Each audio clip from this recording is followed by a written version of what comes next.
Zion. I was lost, but now I'm found. I'm a child of Israel. I heard the sound. You hear the sound. Please give me the strength to stand today. With my eyes towards the east, show me the way to Zion. I'm on my knees, laying my life on the line. I'm begging, please don't let me fall. Give me the strength. Place my feet, Lord, guide my path. Show me the way to Zion. I opened up the book and see that the apple of your eye included me. And through the tribulation, I know I must stand for a new heaven, a new earth. Show me the way to Zion. I'm on my knees, laying my life on the line. I'm begging, please don't let me fall. Give me the strength. Place my feet, guide my path. Show me the way to Zion. I feel the Spirit calling me, drawing me back home. Oh, it's happened with my family. I know it won't be long. One day you're gonna look for me, and I'll be gone home. Yeah, Israel is calling us back home to Zion. I'm on my knees. I lay down my life. I'm begging, please don't let me fall. Give me the strength. Give me the strength. Place my feet, guide my path. Show me the way to Zion. I'm on my knees. All right, all the way to Zion. I'm Elder Rawchaa along with Elder Lawya for our weekly Sabbath lesson. Now, I know a lot of you have been waiting for this particular broadcast based on our, what you would call the Patreon discussion and update we had here on YouTube yesterday. Okay? Y'all see the lesson, the Edomite Agenda. Connecting Edomites, Esau to Babylon is our lesson today. There's an agenda going on unbeknownst to believers. Okay? We've been circumvented.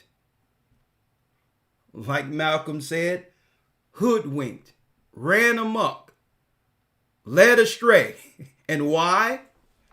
Because we have no idea of the battle we as the children of Israel were born into, where Esau would control the earth and control our actions, continue with their mental slavery on our people through what? The control of religion, academia. That's right.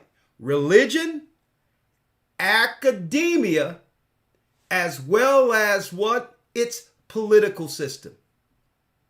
These are the three legs the monster, Satan, utilizes, he stands on to keep the children of Israel, God's people, confused.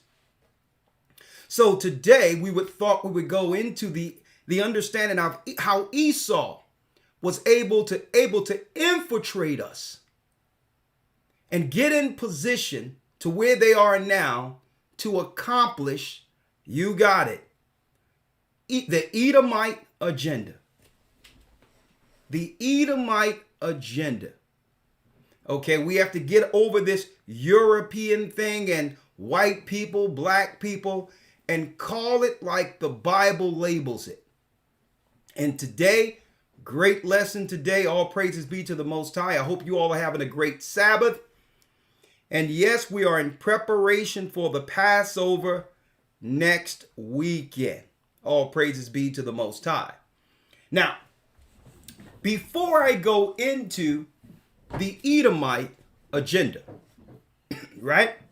Before we're going to go into that, brothers and sisters, for the last 7 months, really, the earth has been experiencing serious, uncharted weather patterns. Earthquakes in diverse places. Rain in places where you seldom see rain in deserts.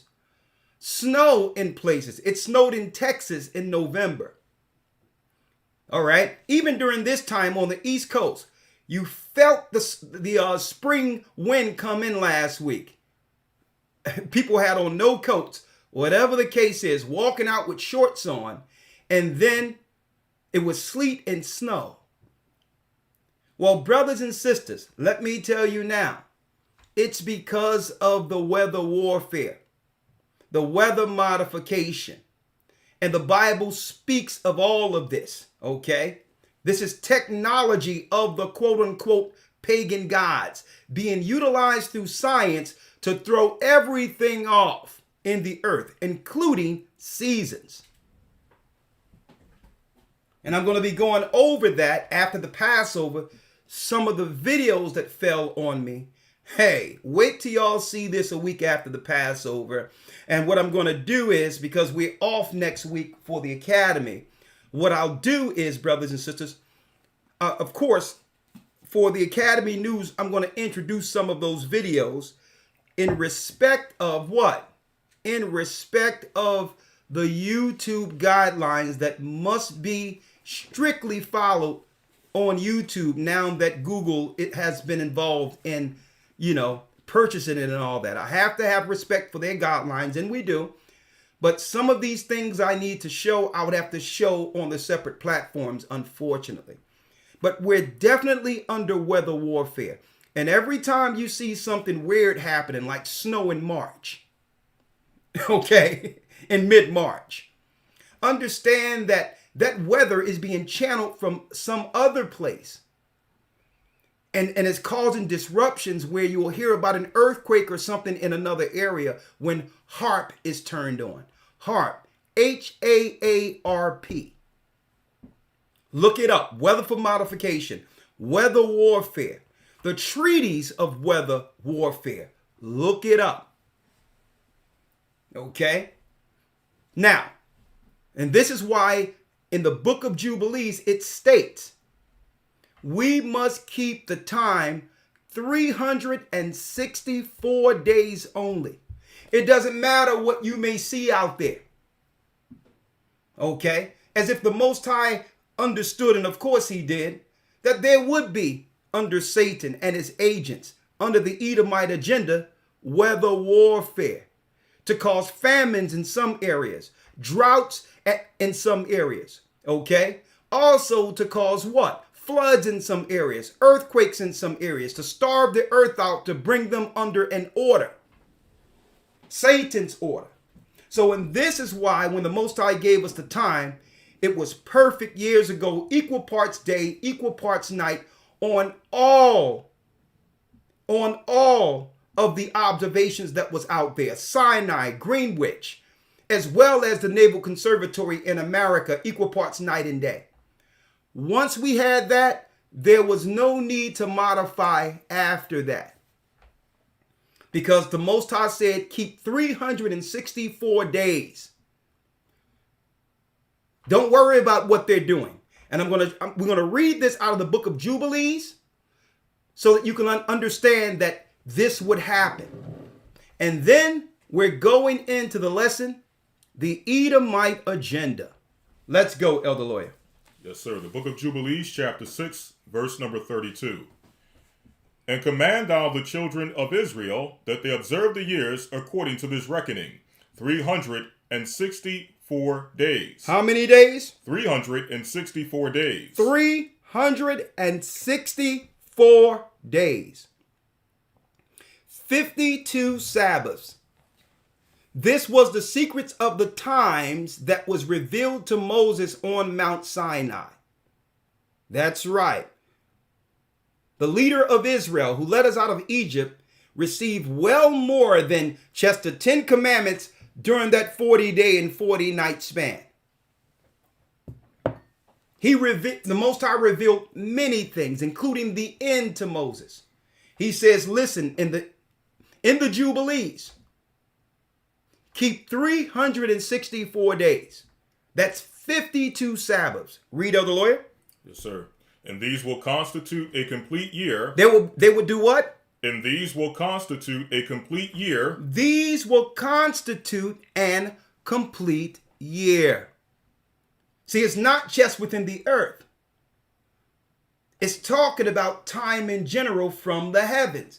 How the Most High deems time, which was created from the beginning. So weather and all that has no impact on the scales of time or the wheels of time, which leads to judgment. Right? Read. And these will constitute a complete year, and they will not disturb its time from its days and from its feast. For everything will fall out in them according to their testimony, and they will not leave out any day, nor disturb any feast. But if they do neglect and do not observe them according to his commandment. That means if the children of Israel do not observe this time according to how Moses gave it to them, then they will disturb all their seasons. It will disturb all of their seasons. See? Now, did we not turn to the Gentiles and begin to do things according to them? Yes, we did. So because of that, the seasons within the earth began to become disturbed. See? Read. But if they do neglect and do not observe them according to his commandment, then they will disturb all their seasons, and their years will be dislodged from this order. And their years will be dislodged from this order. Okay? Time was made for what?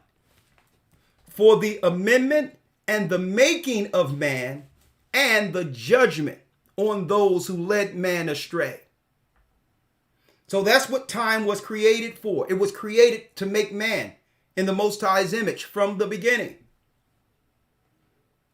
So now the Edomites and others are looking to dislodge that time because they know a judgment will soon fall on them. But that could not have happened if our people didn't disobey the Most High commands. We went away from the law, statutes, and commandments of the books and the records of our forefathers, the Israelites, the prophets, and began to follow the ways of the Gentiles. We were warned. As a people, the children of Israel were warned. Read. And they will disturb the seasons, and the years will be dislodged. And they will neglect their ordinances. And they will neglect their ordinances. Read. And all the children of Israel will forget and will not find the path of the years, and will forget the new months. The new months. And seasons. Seasons. And Sabbaths. Sabbaths. And they will go wrong as to all the order of the years. And we would go wrong, the Israelites, according to all the orders of the years. I'm reading out of the book of Jubilees, folks. The records of Jubilees that the Most High said hide and publish the rest. And guess what, folks? When you look at this book, Oxford University has these records, folks. Oxford University. So it isn't as if those who are over academia doesn't know this.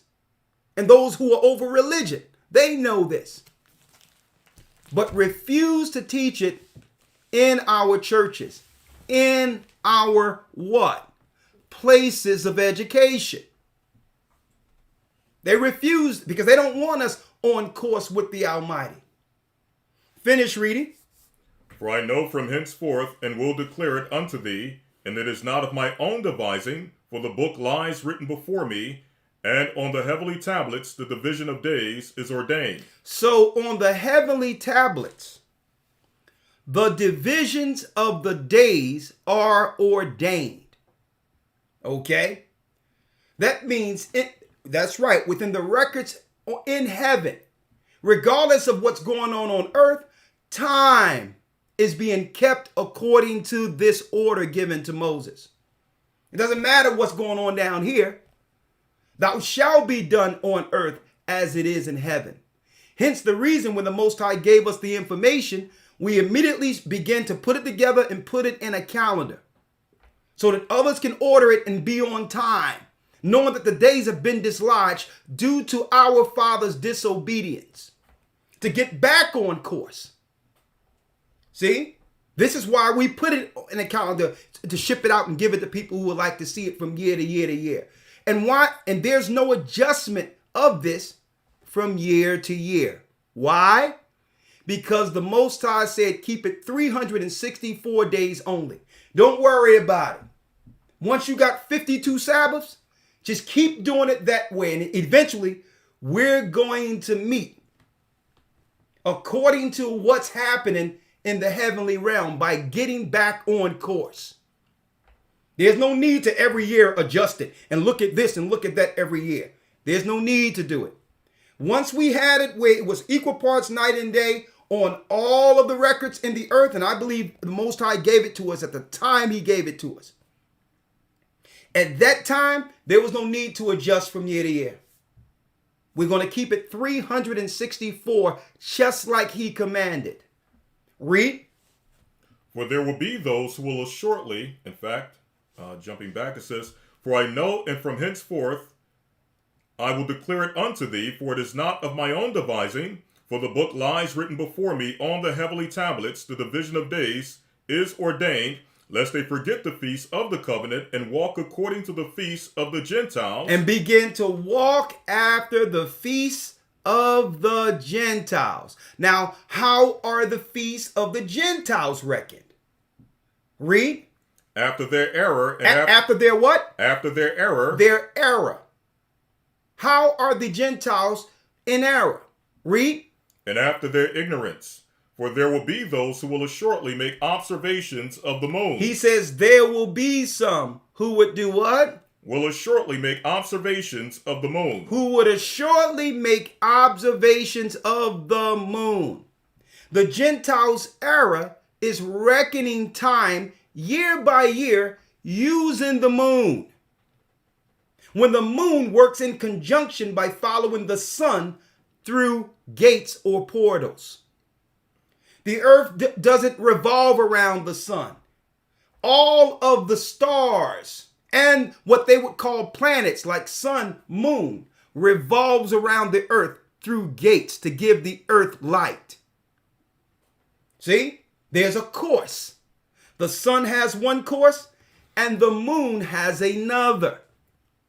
So the Most High told Moses the mistake our people would make. The Gentiles would begin to observe what? For there will be those who will assuredly make observations of the moon. Would make observations of the moon. Read. How it disturbs the seasons and comes in from year to year 10 days too soon. Following the moon disturbs the seasons and come in 10 days too soon every year. In a nutshell, brothers and sisters, it's simply math. An annual lunar or moon cycle is 6 months, 30 days, and 6 months, 29 days. You add that together, that's 354 days, lunar cycles per year. So where's the other 10 days at? So this is why you cannot deal with the moon only. Because in the Hebrew where it says new moon, it's really saying new months according to the division of seasons each year. It's not talking about the moon in the sky when it says new moon. It's talking about a change of season in division of what? The 364 days, 52 Sabbaths given to Moses. Finish reading, Elder Lawyer. Hold up. Before you finish reading, brothers and sisters, help us out. You can easily just hit that like button. We're about 1,000 now. Help us out there if you haven't already, all right? Just hit that for us. Thank you. We really appreciate that. Where you left off at, Elder Lawyer? Yes, sir. Verse 37. For this reason the years will come upon them when they will disturb the order and make an abominable day the day of testimony, and an unclean day a feast day. For they will confound all the days, the holy with the unclean. The holy with the unclean. And the unclean day with the holy. And the unclean day with the holy. See, this is what happens when you follow the moon only. You have people out there just looking at the moon, setting their Sabbaths after the moon by itself. Insane. Total insanity. Where the Sabbath falls on a Tuesday today, a Wednesday next, a Wednesday another time. Total insanity. Okay? Then you have under the Babylonians. They follow the moon according to their calendar structure. A time frame or time calculation Moses warned the children of Israel about. The Gentiles did this in ignorance and in error.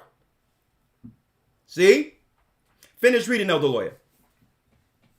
It says, for they will go wrong as to the months and Sabbaths and feasts and jubilees. Come on. For this reason, I command and testify to thee that thou mayest testify to them. Testify to the children of Israel. Come on. For after thy death thy children will disturb them, so that they will not make the year 364 days only. He said your children, once this generation is gone, the children will go off, the children of Israel, and not make a complete year, 364 days only. That's clear. Remember the Sabbath, keep it holy. This is how the Israelites kept time from year to year. Okay? It was quite simple. A new moon is an intercalary day which separates seasons. It's really quite that simple. Okay? 30, 30, 31. The 31st day is what? Of the third month? A change of season. That's simple. 30, 30, 31. That extra day in the middle, change of season. 30, 30, 31. That one is a change of season. 30, 30, 31. Springtime. It doesn't matter what they say. This is how time is kept in the heavenly realm where there is no what? Like seasons. Everything is out of course, and thou shalt be done on earth as it is in heaven. We are to keep this 364 day regardless of what the Gentiles do with their weather patterns and their weather modification machines. See? Because when Christ returned, guess what? There will be no more sea, and the sun, he will be the sun, and we will have light continually with no night. That weather is coming here. And I'm talking about good season, 364 days every year for 1,000 years. And you know what? It's I'm perplexed at how so many people are looking into to calculations of time now. and did nothing when the Gentiles were bringing forth all of that evil, their Babylonian calendars, when the Jewish and Judaism was bringing forth under their so-called Torah beliefs and Talmud beliefs, calendars and time, which our people actually followed without challenging anything that they were teaching. I need y'all to examine that. When the enemy does it, there's no scrutiny about it. The only ones who brought a light to this and scrutiny against what they were doing, the synagogue of Satan, when it came to time, was this church. Because what? At one time, we were deceived under their timekeeping until the Most High revealed the truth. Finish reading, Elder Lawya. For this reason I command and testify to thee, that thou mayest testify to them. For after thy death thy children will disturb them, so that they will not make the year 364 days only. They will not make the year, that's the era, 364 days only. If someone comes and try to pull up something and say, well, it's 365.73 based on the weather and all that, know that they are what? Deceived. The reason why the Gentiles have to do all this miscalculation, leap year, change things around, you know why? Because they didn't keep the Sabbaths. That's why. And things have become dislodged. That's why. Read. And for this reason they will go wrong as to the new moons and seasons and Sabbaths and festivals, and they will eat all kinds of blood with all kinds of flesh. Crystal clear that it was showed to Moses' brothers and sisters, the error that comes from not keeping a calendar year, 364 days, 52 Sabbaths. That's it.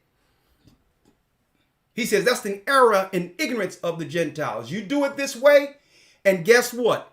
Things will fall into place. They were dislodged. And now by us keeping it like the Most High commanded, he's going to bring everything back in order now that the children of Israel have begun to fall in order. According to what? His reckoning. Got that?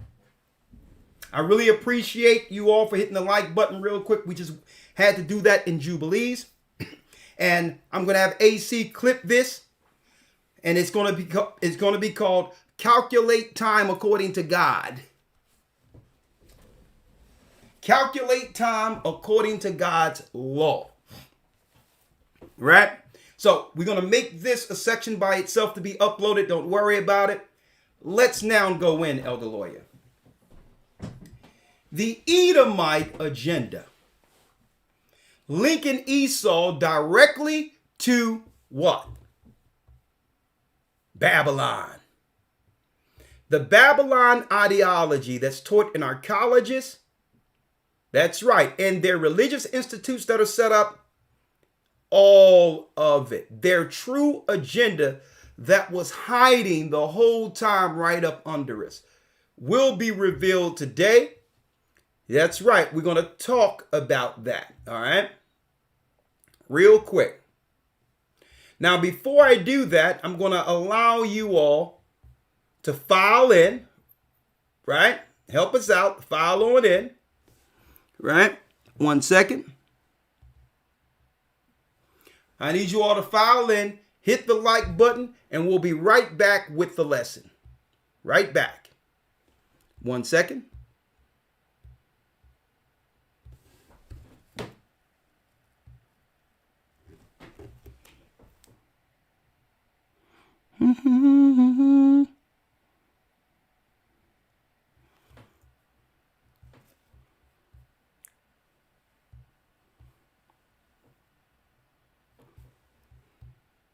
The Bible. Is it hard to understand? When it comes to reading the Bible, the first thing that comes to mind is the fact that this is the Word of God. The seals have been broken, and the truth is here. And when we go throughout the scriptures, when we go throughout extra biblical records, we find that the language that God employed, that he used to create create the heavens and the earth was the Hebrew language. Christ said, I came for the lost sheep of the house of Israel. But yet no one, no religious leader, no religious church out there anywhere can now identify the 12 tribes of Israel. Can we? God is quite simple, but it seems as if man makes understanding him hard. What are those mysteries? The truth of your book and the truth will make you free. The Hebron Bible Academy, you're invited.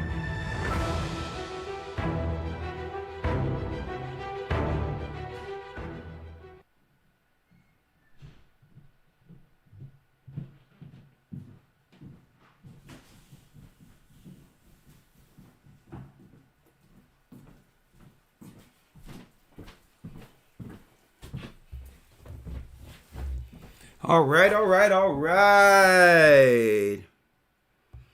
That's right. The Hebron Bible Academy, you are invited. And yes, tomorrow we'll be going into week 6 of the Hebron Bible Academy.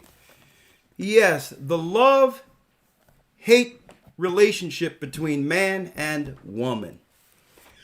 Boy, yeah, it's going to be a serious study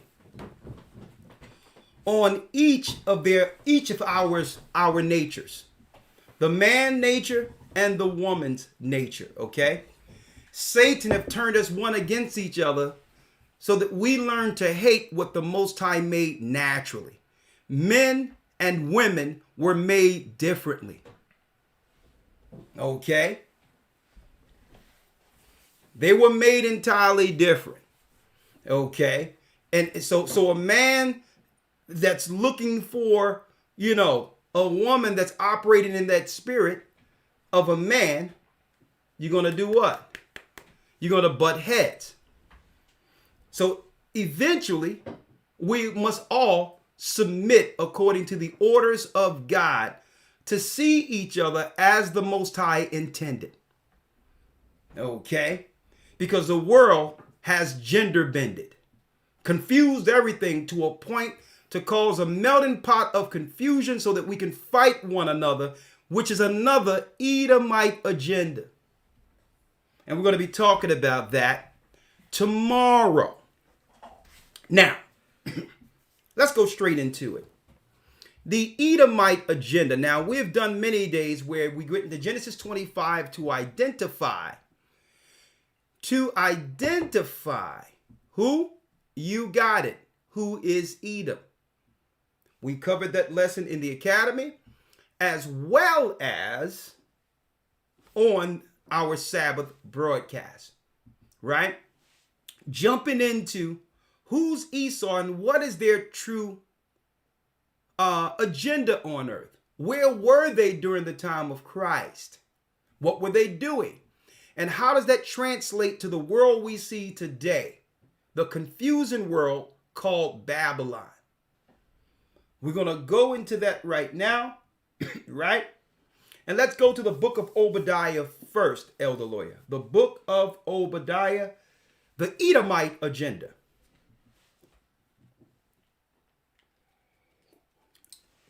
The book of Obadiah. Yes, sir. Obadiah verse 1.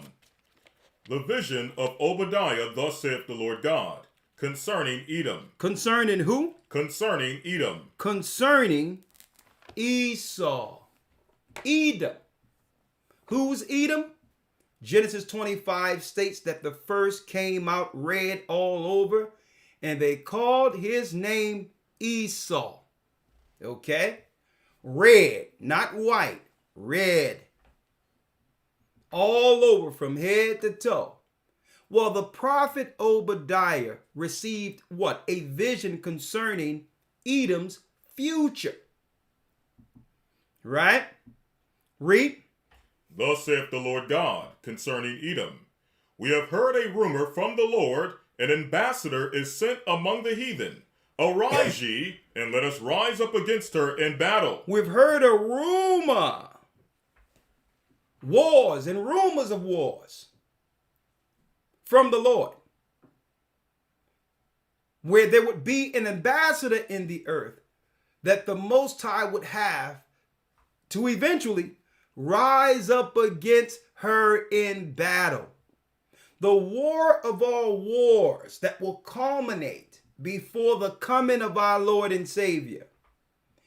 Some in the past thought that this ambassador was the Egyptian ambassador, Gumnanassa. Right?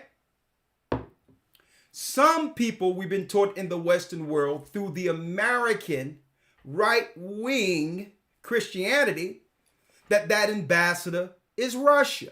But no, the Russians are Edom. They're Edomites. Right? This ambassador that will rise up against Edom has been written in the Hebrew records in the book of Isaiah, the 13th chapter. They are the Medes. Iran is the ambassador. Iran is the true prophetic ambassador. That's why, that's right, the whole Western world has put embargoes and sanctions to try to force Iran, because they cannot bring the New World Order as they would like, with what? With Iran opposing their New World Order agenda. That takes away from the one world order. So in order for them to bring in a New World Order, they must break Iran. And guess what? That breaking isn't going to be easy. When they go to war with Iran, the whole earth, brothers and sisters, will fracture. Politically and otherwise. There'll be total chaos on a daily basis. And guess what? As Christ comes, as the time that was prophesied for him to come, it will get worse and worse and worse, like those birth pains we talked about in scriptures. Wars everywhere. That ambassador is Iran. It wasn't Gumnanassa. Okay? It isn't Gumnanassa. And it isn't Russia. Of course, if the Bible says the Lord have given us a rumor, an ambassador shall rise up, that ambassador would be written of in the Bible. Who's the ambassador? Elder Lawya, let's go to Isaiah 13 real quick.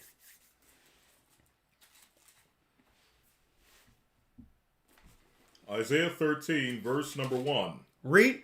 The burden of Babylon, which Isaiah the son of Amoz did see. The burden of Babylon. Read. Lift thee up a banner upon the high mountain, exalt the voice unto them, shake the hand that they may go into the gates of the nobles. Shake the hand that they may go into the gates of the nobles. This is a warning to Babylon. Read. I have commanded my sanctified ones. I have also called my mighty ones for mine anger, even them that rejoice in my highness. Come on. He's talking about he's getting what? The host of angels in position to do what will lead to a prophetic war of biblical proportions. Read. 4. The noise of a multitude in the mountains, like as of a great people, a tumultuous noise of the kingdoms of nations gathered together. Gather together in the valley of Jehoshaphat. Hence the reason why China is in Africa right now. While everyone is hovering into the Middle East and Africa and to the old world. And it's speaking of their military industrial complex in particular right here. They're all, what the Most High is bringing all of their armies there to be broken. When one examine the geopolitical strategy of the Iraq War and the Arab Spring during the time of Bush going into the Obama administration, that was the Western world strategically through through their military, putting bases in Syria, Iran, and all of the areas. Syria, Afghanistan, Iraq to surround Iran for the final war. That's what it's really about. Even what's going on with the Ukraine and Russia right now has Iranian undertones that they're not telling you. It's all about what? Coming against the country who are in defiance of the one world order. The one country they couldn't get under their foot yet. Read. Verse 5. In fact, verse 4. The noise of a multitude in the mountains, like as of a great people, a tumultuous noise of the kingdoms of the nations, gather together. The Lord of hosts mustereth the host of the battle. They come from a far country, from the end of heaven, even the Lord and the weapons of his indignation. Come on. To destroy the whole land. To destroy the whole land. This is a burden on Babylon. Read. Howl ye, verse 6. Howl ye, for the day of the Lord is at hand. It shall come as a destruction from the Almighty. Therefore shall all hands be faint, and every man's heart shall melt, and they shall be afraid. Pangs and sorrow shall take hold of them. They shall be in pain as a woman that travaileth. They shall be amazed one at another. Their faces shall be as flames. Behold, the day of the Lord cometh, cruel, both with wrath and fierce anger, to lay the land desolate, and he shall destroy the sinners thereof out of it. So there's an objective here. Those who are not under the hedge of the Most High are judged or purged within these wars. War is really a cover. That smoke is a cover. But really within the smoke, amendment, judgment. Come on. Verse number 10. For the stars of heaven and the constellations thereof shall not give their light. The sun shall be darkened in his going forth, and the moon shall not cause her light to shine. Come on. And I will punish the world for their evil, and the wicked for their iniquity. And I will cause the arrogancy of the proud to cease, and will lay low the haughtiness of the terrible. He will do what with the proud? I will cause the arrogancy of the proud to cease. We're going to find out who the arrogant one is that's prophesied here.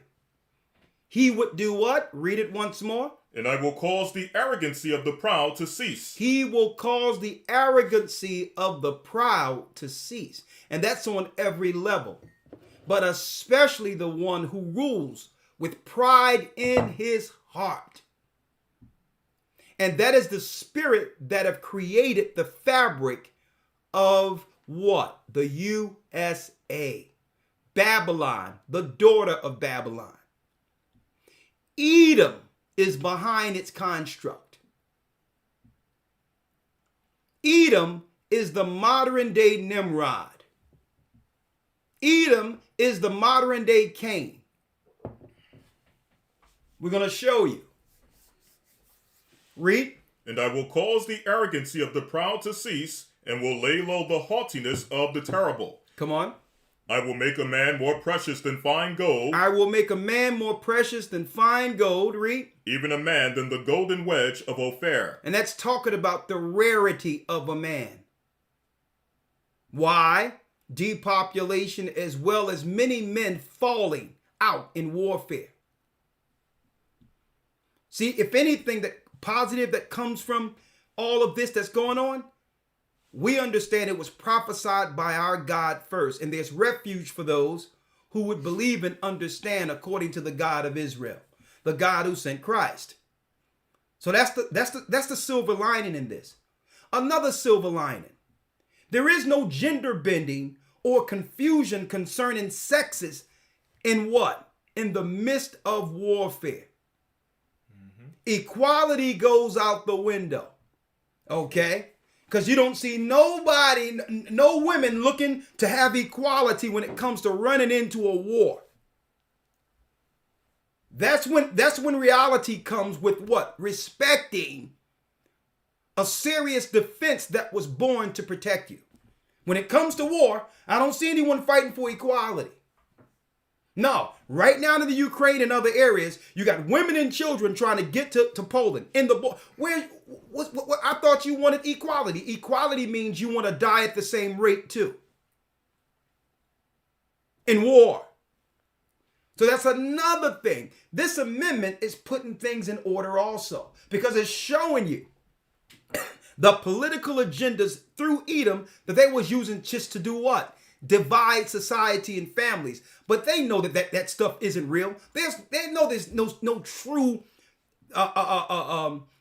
no true win with pushing equality. They know that. These are societal divisions. But all in all, when a war break out, a man becomes a man and a woman becomes a woman. Women and children go first. No, not you, dude, that has on a woman. Nah, if you have on a costume, you must fight. And that's one thing about these scriptures. They're absolute. Don't talk about equality if you're not going to be the one on the front line in war. Okay? Finish reading. Verse 13. Therefore I will shake the heavens, and the earth shall remove out of her place in the wrath of the Lord of hosts, and in the day of his fierce anger. Come on. And it shall be as the chased roe, and as a sheep that no man taketh up, they shall every man turn to his own people, and flee everyone into his own land. And at this point, everyone is going to take sides with their own who?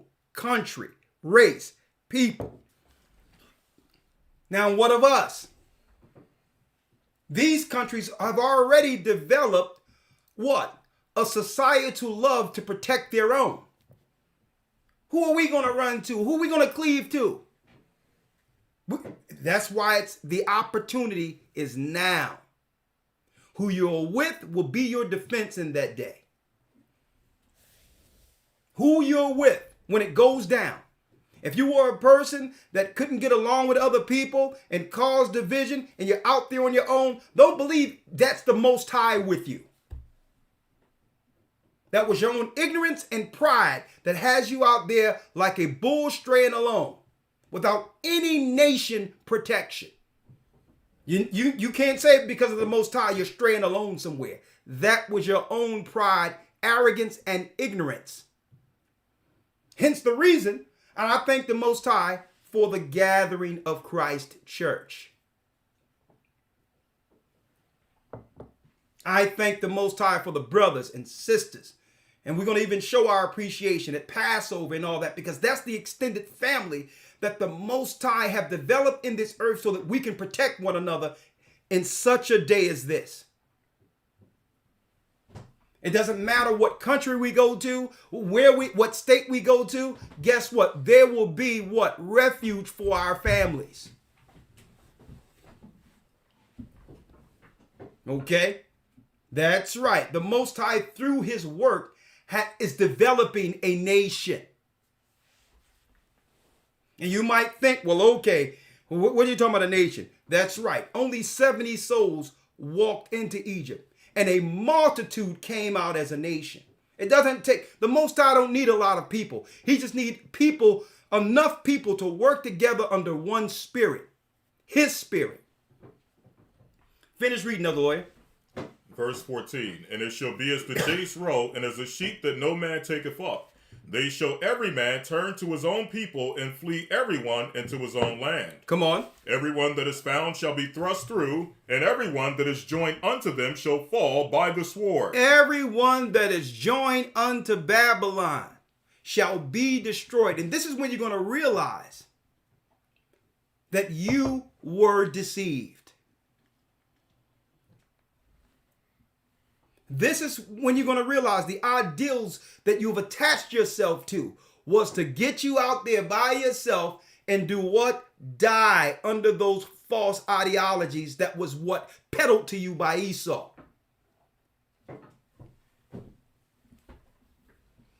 And this was shown in small doses in the beginning of what you would call the virus when it first came out. In small doses people who didn't know how to do what? Operate with one another, who didn't understand the value of family and keeping relationships intact. Folks, they were scared as I don't know what when it all began. Because it happened all at once when no one had any opportunity to seek refuge. And when that happened, you should have seen the numbers of phone calls ringing off the hook, emails. I mean, the classes was no less than 4,000, up with 5,000 until they struck the page. If anything, that was a sign. If you were out there by yourself without any people to protect you. And this is what the Most High do. He'll give you a sign and say, well, see, right now you got through that one, but it's going to come a time where when it happens, guess what? It's never going to end. And if you were out there by yourself then, where will you be in the war? So the Most High loves us enough to give us signs to do what? To prepare and say, if this happened again, here's the plan. I know where my family is. I know who my people are who can protect me. I know how to bring things so that I can align and strengthen the family so that we can have a defense for ourselves. That's right. You strategize in times of peace. That's when you strategize. Or you will panic during time of war. And what did I see when that virus broke out? Nothing but panic amongst our people. And I was telling people, listen, this ain't nothing. Just don't fall for it. The prophecies tell us what we need to be concerned about more so. This is nothing. This is a campaign. We told you. But guess what? We would not have been able to do so in such confidence if the Most High didn't develop a foundation that was built on Christ, that we can trust on in time of trouble. A foundation. People who have worked together, who love one another, who believe in Christ, who pray together. People that you can call and you know they'll be there for you in any instance. That was developed through a work. Come on, Elder Lawya. Come on, brothers and sisters. Hit the like button. We're about 1,000 down again. I know y'all listening and we're up in it, but come on, help us out. Come on. Yes, sir. Verse 16. Their children also shall be dashed to pieces before their eyes. Their houses shall be spoiled, and their wives ravished. Behold, I will stir up the Medes against them. I will stir up who? I will stir up the Medes against them. I will stir up the Medes against them. This is the ambassador that the book of Obadiah speaks of. It's not talking about Gumlanasa. It's not speaking about Russia. It's talking about Iran. Iran. This is why the government strategically have placed military bases, Afghanistan, Iraq, Syria, all of these areas surrounds Iran, understanding this prophecy. But they're not going to be able to stop it. When the Most High's word goes out, it doesn't come back void. I don't care what they strategically plan. It doesn't matter. It was said that the Most High would do this. Now, some people might ask, well, if the Gentiles, Edom, know that Iran is this prophecy, why are they poking the bear? Well, you know what? It's a catch-22. They cannot fulfill the end part of their agenda if they cannot first get the whole earth under one order. They cannot do it. One thing Nimrod had at the Tower of Babel is full cooperation of all nations. See? The Tower, Babylon. See? There was full cooperation of all nations to do what? To accomplish Satan's agenda through Nimrod. So that's the catch-22. If they sit back, they run out of time. And I'm not just talking about the people. I'm talking about the spirits they worship on high levels. If they sit back and do nothing, they run out of time. And I'm going to show you what they're trying to do. All right? Now, if they fight, Iran, the Most High must stir him up to bring forth the prophecies, the war of all wars. See? And they'd rather deal with that in an attempt to get the whole world under one order. And I'm going to show you this today. Then sit back and allow time to tick against them. Because in their mind, they believe Esau under Satan have deceived themselves into believing that there's a win against God. Finish reading that one point, Elder Lawyer. Verse 17. Behold, I will stir up the Medes against them, which shall not regard silver, and as for gold... That's the whole thing, come on. And as for gold, they shall not delight in it. You're not going to be able to bribe them into the New World Order. They've tried everything.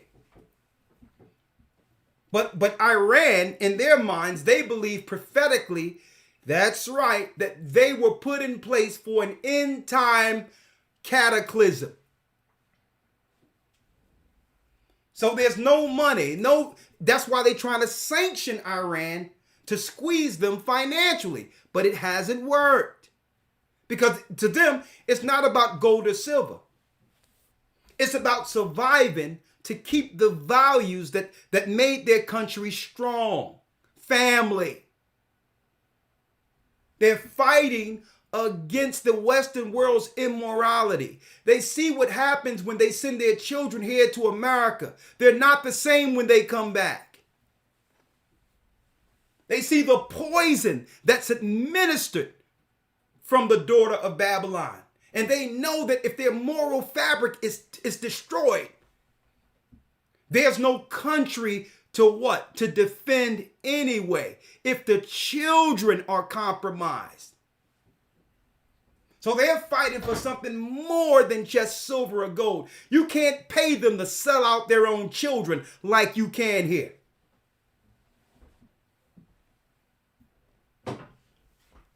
See? You can't, that's why it's silver and gold. Listen, they say you can sanction us all you want. We've sent our children to your schools. We see what they become. We're looking at the Kim Kardashians and all these women who were what in our country? Modest before they got a taste of your wine. We look at the Iranian women who used to be clothed, respectful, honored, would marry princes. And they came to what? Babylon to become harlots. So Iran know that with military comes what? You got it, a societal takeover that destroyed the morality of a country, of the people. The cost of doing business with Babylon. So who's that ambassador? Iran. Now let's go back to the book of Obadiah, Elder Lawyer. Obadiah verse number 2. Behold, I have made thee small among the heathen. Out of all the races of people, they're the smallest. This is why, and I found this out, I didn't even know, do you know that, Elder Lawyer, that an African, if they come over to America, that they can have their nationality on their passports as white people? Did you know that before? No, sir. I found that out on the show this Wednesday. That they'll even put other races of people under the label of white so that it can appear that they are the majority. They are small amongst the nations. And let me make it clear. I don't have any personal problem against any race of people. But in order to bring forth the understanding of God's prophecy, prophecies, there must be an identification of all nations, especially the nation who's in control. Esau, Edom, Rome. Read. Behold, I have made thee small among the heathen. Thou art greatly despised. Come on. The pride of thine heart have deceived thee. See? Their pride of their heart have deceived them. Esau think he can win this thing. Now, when it says pride, it must be pride up against what? The God who's delivering this prophecy. You have deceived yourself, Esau, is what our God, the God of Israel, is saying. You have deceived yourself. You will be judged under what? The prophecies concerning you. You will be judged. Read. The pride of thine heart have deceived thee, thou that dwellest in the clefts of the rock. Thou that dwell in the clefts of the rocks. First in the mountains of Mount Seir. Later in the Caucasus Mountains of Georgia, Russia. Eastern Europe. Yeah, the Ukraine and all these areas, folks. That's where Esau was hid up at. And they'll make you believe that there's some humanitarian thing going on there against two Edomite forces that the world should be concerned about, not realizing under the cloud of war, they're strategically moving people in place against whom they deem is the enemy. That's what this is all about, folks. Strategically maneuvering people under the cloud of war, engineered through what? Media. The pride of their heart have deceived them. They believe they can win this thing against God and against God's people. The problem our people has here in the world, in Babylon, that we don't know that we are at what? We are between the crosshairs and we are the aim for their destruction in war. That's the issues our people have.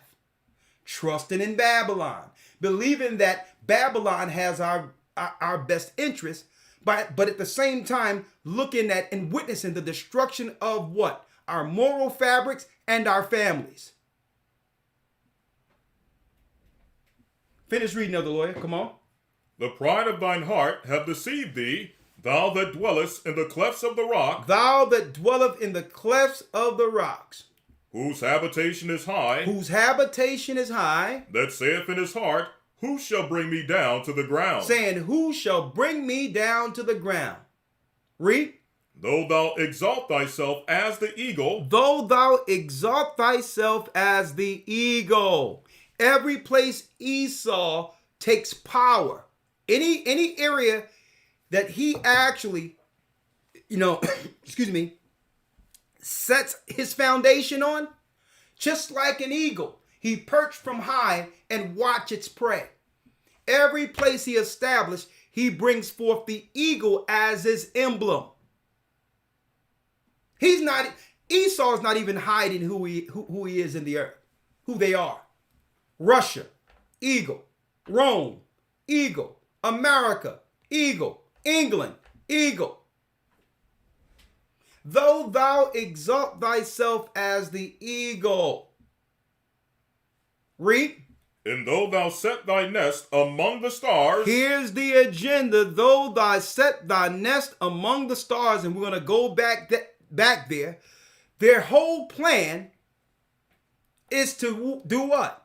Get all people under a new world order to help them off of this plane, knowing what's prophesied to come here. Though thou set thy nest among the stars, read. Thence will I bring thee down, saith the Lord. I will begin to bring you down. You're trying to get out into the heavenly what? The heavenly north to fight against what? The God of all gods. The same plan as Nimrod.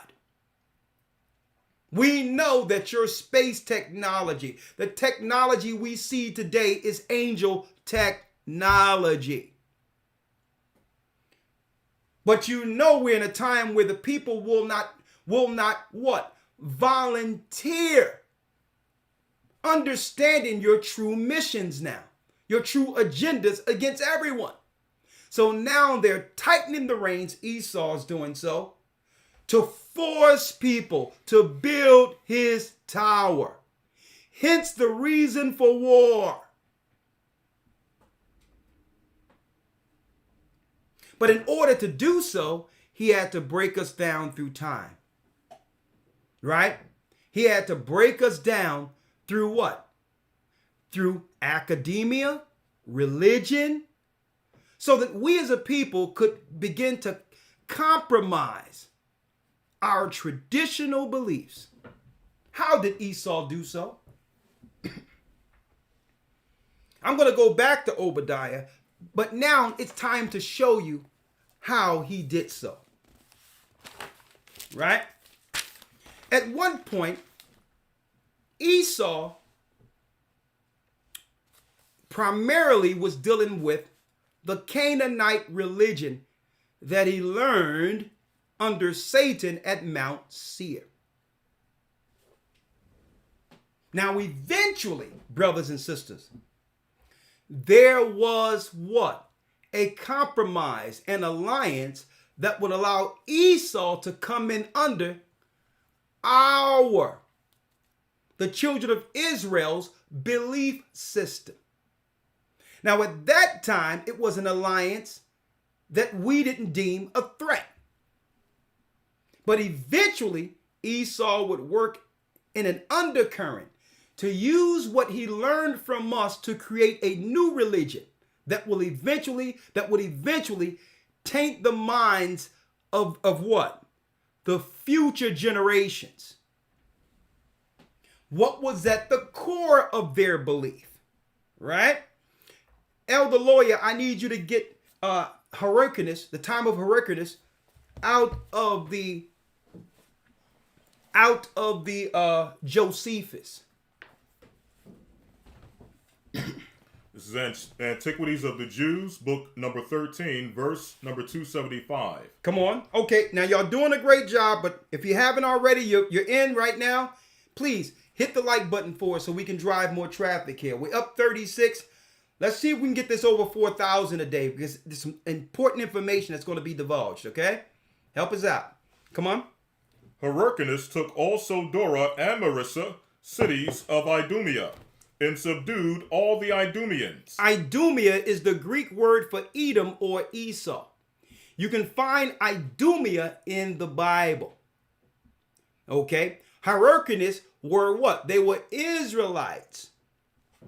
Okay, during the Hasmonean dynasty, who eventually did what? Subdue a part of Esau, who are today deemed Europeans. Read. Hyrcanus took also Dora and Marissa, cities of Idumea, and subdued all the Idumeans, and permitted them to stay in that country, if they would circumcise their genitals, and make use of the laws of the Jews. So we told them that we will convert you and allow you to stay in this country, which was amongst our people. Okay? These are the Maccabean stories that are not taught in our churches, where our people ruled. We were the Maccabees. Okay? Predominantly the tribe of Levi. But there were Judah and Benjamin that were operating during that time.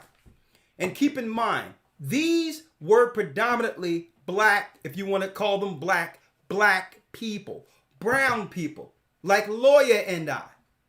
Well, our people subdued the Edomites, who are deemed European today, and said you can stay in the land only if you decide to do what? Renounce your Canaanite religion and follow the laws of Moses taught through our forefathers. This is where the Edomites in number became what we call today the people who actually worship under Judaism. The majority of the modern day historians would like us to predominantly look at the Khazarian conversion as the conversion. when really that's not the great conversion we need to really focus on. This is the conversion before Christ that we must focus on, where Edomites, with their own agenda, merged and began to follow our Torah. Come on, Elder Lawyer. And they were so desirous of living in the country of their forefathers that they submitted to the use of circumcision. So as we can see here, the Edomites knew that they were from Abraham, Isaac, and Jacob. Okay? They were elated that they could not, being the people, have part in what? Palestine, or living in the land of Israel. And that throws out that theory that these people are Japheth and all this other crap they putting out there concerning Esau. They knew that they were from Abraham and Isaac, the brother of Jacob. Come on. And they were so desirous of living in the country of their forefathers that they submitted to the use of circumcision and the rest of the Jewish ways of living. So that's when they began to follow the Torah, folks. This was well over 100 some odd years before Christ would come on the scene, where you would find the Pharisees in place. The people that, the Pharisees and the sanhedrin in place with their own agendas against Christ. Right? So what did they pick up? What type of practices did these so-called Edomites have who were converted? Well, we must go into the land of Samaria and other areas to show the old-time religion that they would pick up, to actually fuse that with our beliefs that was taught, to make what today is called Judaism. And I'm going to show you that all of that, Judaism is not just a religion, folks, or belief. Okay? It goes into what? Academia as well as politics. This is what makes that religion go. It's the religion of Babylon that's linked in with the Roman Catholic Church. Okay? So now we're going to deal with the politics of it, but you have to understand, that's right, the rituals, what they would bring into the new world to create America, or the daughter of Babylon. You must understand what comes with it. At one time, that's right, they learned our Torah. They learned our law, these people. But they started mixing it with other satanic sorcery and rituals that's against the law. We taught them. Our people taught them.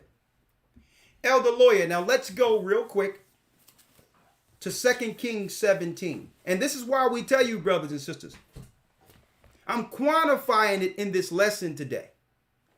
But this is why we adjure you. We beseech you, brothers and sisters, to get into that Hebron Bible Academy, because it makes things for you more clear when going into the Bible in our absence.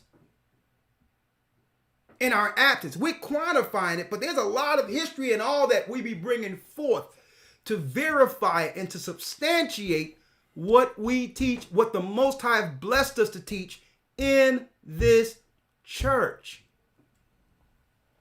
And through actuality, and we're giving you this stuff, the academy, pennies on the dollar compared to what you would pay to go to school somewhere and get in debt for the rest of your life.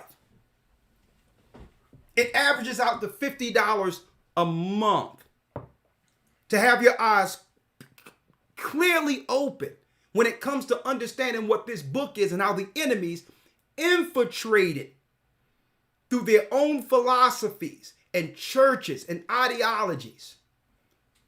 I can't emphasize enough. That's why we put the Hebron Bible Academy out there, because we understand its value. Okay? You're not going to get people who are going to have the Josephus and other records, all there for you, compiled, which would normally take how many years going to a library? Well, we did the work for you, folks. So let's go into some of the worships that they won't tell you is developed under these Gentile religions who claim to follow Torah. Right? Let's go when they in Babylon, when the Assyrians put Babylonians and others in the land instead of the children of Israel, which are the northern kingdoms who came to the Americas and all that. And what type of rituals and sacrifices they began to practice in the land. And guess what? Those who follow that religion today, Torah, and deal with the Talmud, I'm going to show you the base of what's in the religion that they're not telling you. Let's read it, Elder Lawya. 2 Kings 17, verse 24. And the king of Assyria brought men from Babylon, and from Cuthah, and from Avah, and from Hamath, and from Sepharvaim, and placed them in the cities of Samaria instead of the children of Israel. Placed them in the cities of Samaria instead of the children of Israel. See? The northern kingdom was taken out when the kingdom was split between Judah and Israel. This happened in 721 BC, 700 years before Christ. An ideology was what? Getting created within the land of Israel. Read. And they possessed Samaria and dwelt in the cities thereof. Verse 25. And it was so at the beginning of their dwelling there, that they feared not the Lord. Therefore the Lord sent lions among them, which slew some of them.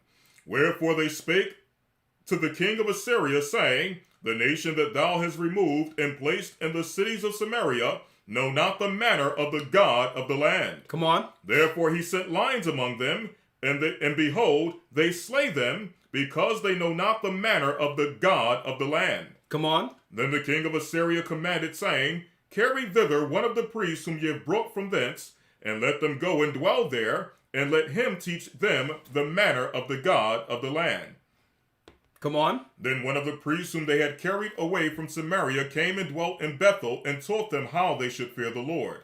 Howbeit, every nation made gods of their own, and put them in the houses of the high places, which the Samaritans had made, every nation in their cities wherein they dwelt.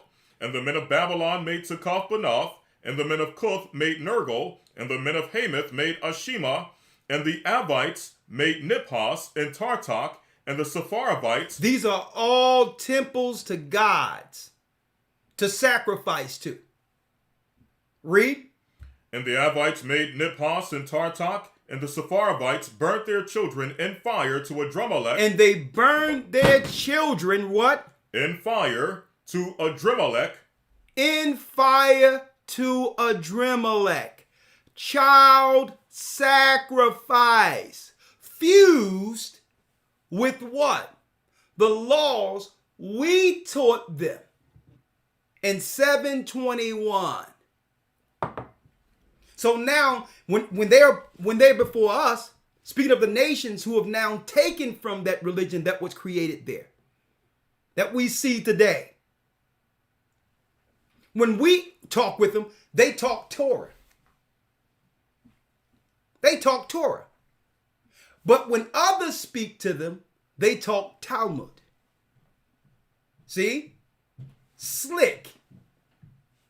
They know exactly what to say, knowing what's at the base of their religion. Satanism. Child sacrifice. See?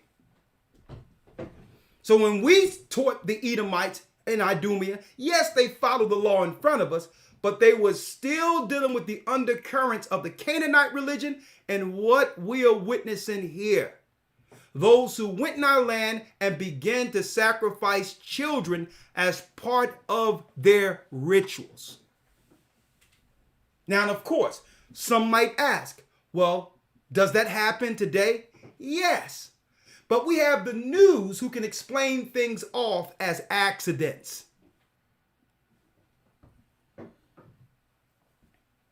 As mass accidents, when we hear about an actors or someone child dying before their time in the news.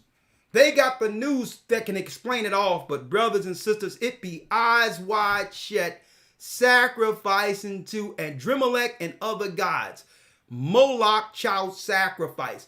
All of that is at the base of their religion, where they'll peddle things to children that they know will eventually erode their IQ or kill them altogether. Listen to what we're saying, folks, because the earth right now is under a sacrifice. Don't realize that their souls are being sacrificed to these same ancient deities. Now, Elder Lawya, let's get Amos 5.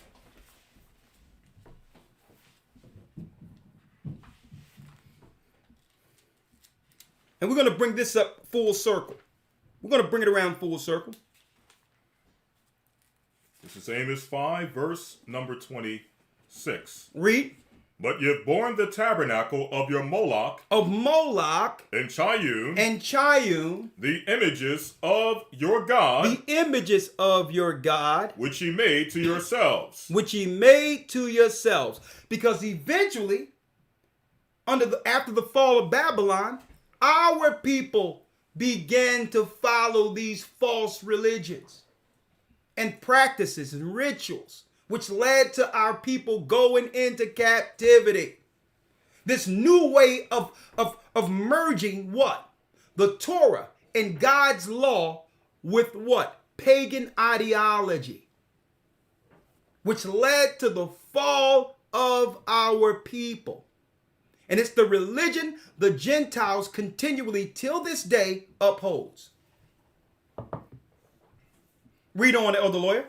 But ye have borne the tabernacle of your Moloch and your Chayun, your images, the star of your God, which ye made to yourselves. The star of your God that you made unto yourselves. The star of Moloch, the six-pointed star. The star that was named the Star of David, but it isn't talking about David the king. It's Megan David under the Rawchaas. The red David. See? That was a star out right front that tells people what religion they deal with and what are the rituals attached to it under the occult. Child sacrifice. But what they'll do is they'll try to explain it off by using biblical stories like when Abraham took Isaac up to Mount Moriah. This is how they try to excuse it off. Well, the Most High spared Isaac. So they'll use the Bible when it's convenient, or the Torah when it's convenient, to do their sick child sacrifice. But then when we challenge the moral clauses of the Bible that they continually break, they'll now say, well, hold up. We don't see the Bible as you see it. We follow the Talmud. See? That's what they do. So they'll conveniently use the Bible when it's convenient for their satanic practices, or the Torah when it benefits them. At the same time, they are against the word. Read that last piece again, Elder Lawya. Amos 5, verse 26. Yeah. But ye have borne the tabernacle of your Moloch and Chayun, your images, the star of your God, which ye made to yourselves. Which ye made to yourselves. So now they're fused. I appreciate it. Yes, please. Thank you. You want to take this? Mm-hmm. You got it all. Thank you. Now, so brothers and sisters, now they have fused the old ancient child sacrifice to Adrimelech. Star of David to Moloch, where now it's child sacrifice under Babylon. Right? Added with the Torah that we taught them during the what? During the conversion, during the Hasmonean time, during the time of the Maccabees. and made their own religion, where it would be a political structure, child sacrifice, and the plan to build the tower for Satan infused under one ideology, one religion. Right? Now, this is why Christ said this. Because by the time Christ came on the scene, these same people became what? An political powerhouse in union with the Roman Empire. Okay?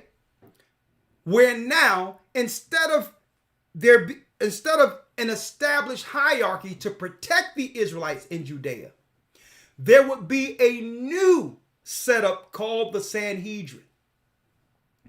The Sanhedrin was really a Gentile construct patterned after old Idumea, where all nations under Satan would come against us. But now they have this new religion where they're using the Torah for their own political reasons against God's people. And these were Edomites who were over the Sanhedrin. Edomites. Now, what are their names according to history? Elder Lawya, let's get back to the Hyrcanus real quick, because I'm just going to give you all the history and let that speak. How this new term came up. And these were the people who were placed politically over Judea before Christ was in place. And eventually it would lead to Christ's death, the destruction of the first church, and the fall of our people in Judea by the hands of Esau. Right? Read that last piece again, where they was converted and what they were called after that in the Josephus, Elder Lawya. It says, and they were so desirous of living in the country of their forefathers that they committed or submitted to the use of circumcision and the rest of the Jewish ways of living, at which time therefore this befell them, that they were hereafter no other than Jews. They were no other than what? They were hereafter no other than Jews. So this is when the Edomites gained that label.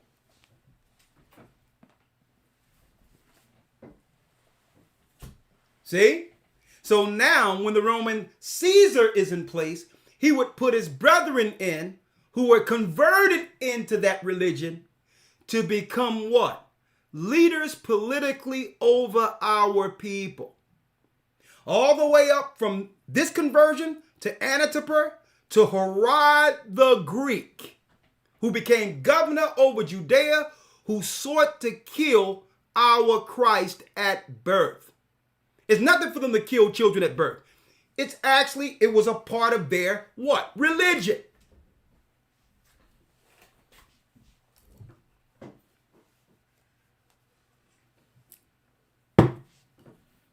So this is what Christ said. He told us, right?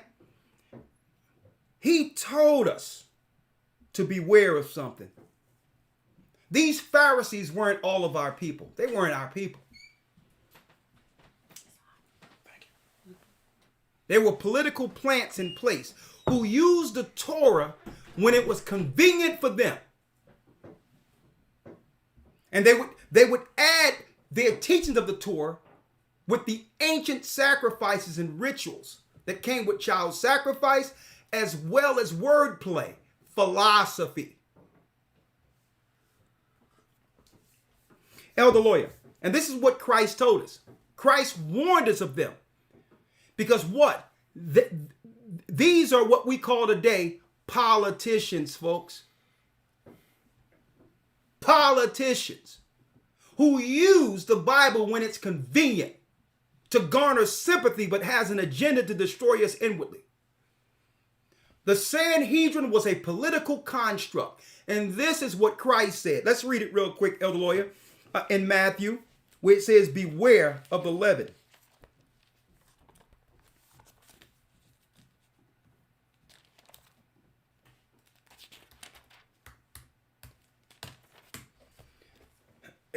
Let's read it. You have it? Yes, sir. Let's read it. St. Matthew chapter 16, verse number 6. Read it. Then Yeshua said unto them, Take heed and beware of the leaven of the Pharisees. Read it again.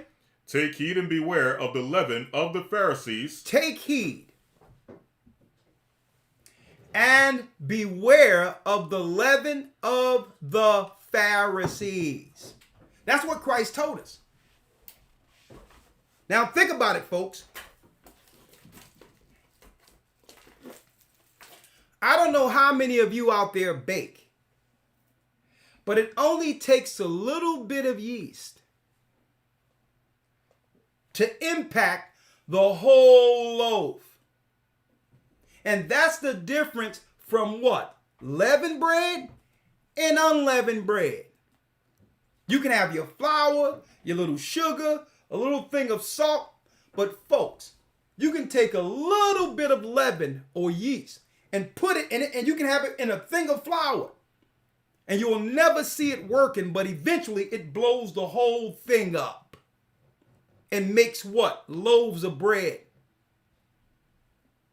So if this, what I'm talking about historically, was at the core of the Pharisees and Sadducees, what was their real plan when they came over to create Babylon?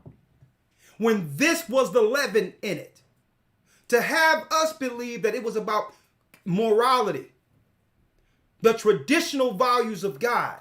But when the let me tell you, when the Declaration of Independence was signed in America, all of this leaven was there at the base of it.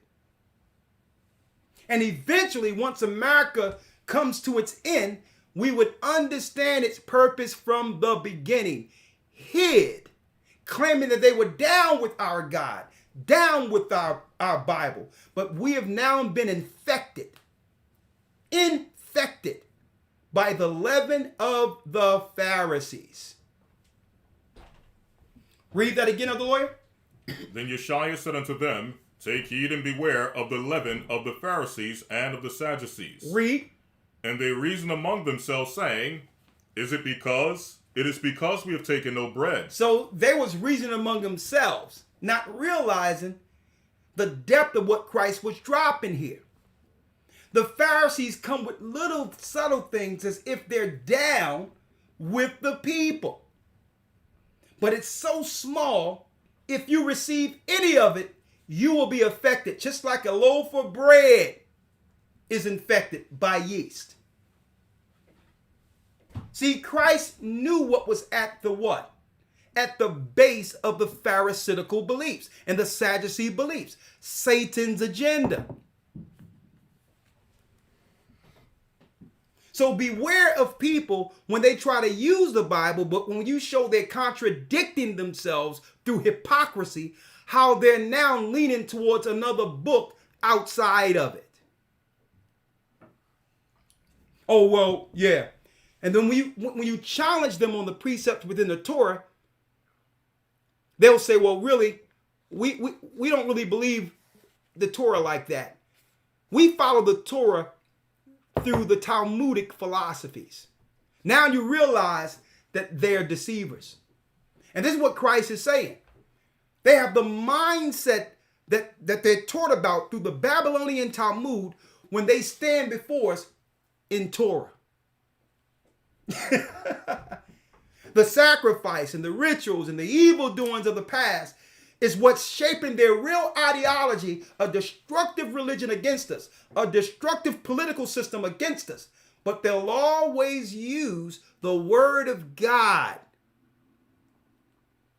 so that the people who believe in God lower our defenses. But what's in their heart? Their true agenda to destroy God's people. Come on, Elder Lawyer. Come on. Verse 8.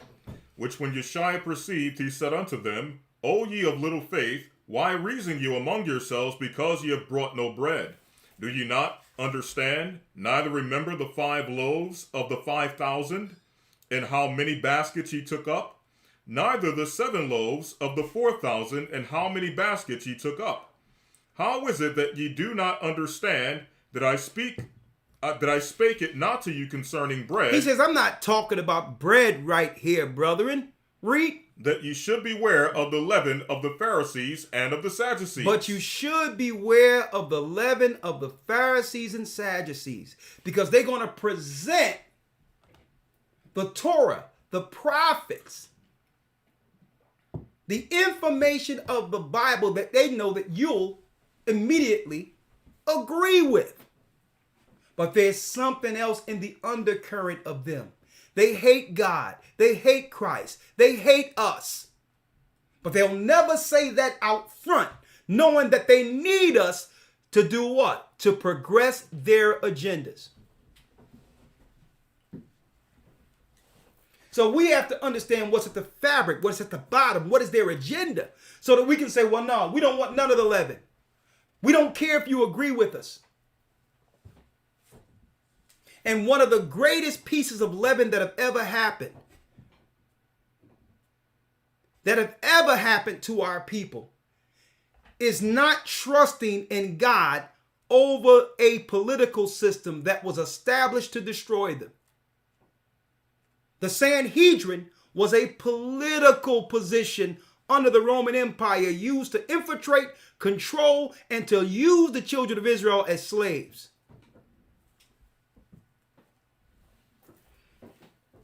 First John, Elder Lawya, 5 and 19. As a matter of fact, let's go to 1 Corinthians 5 and 6.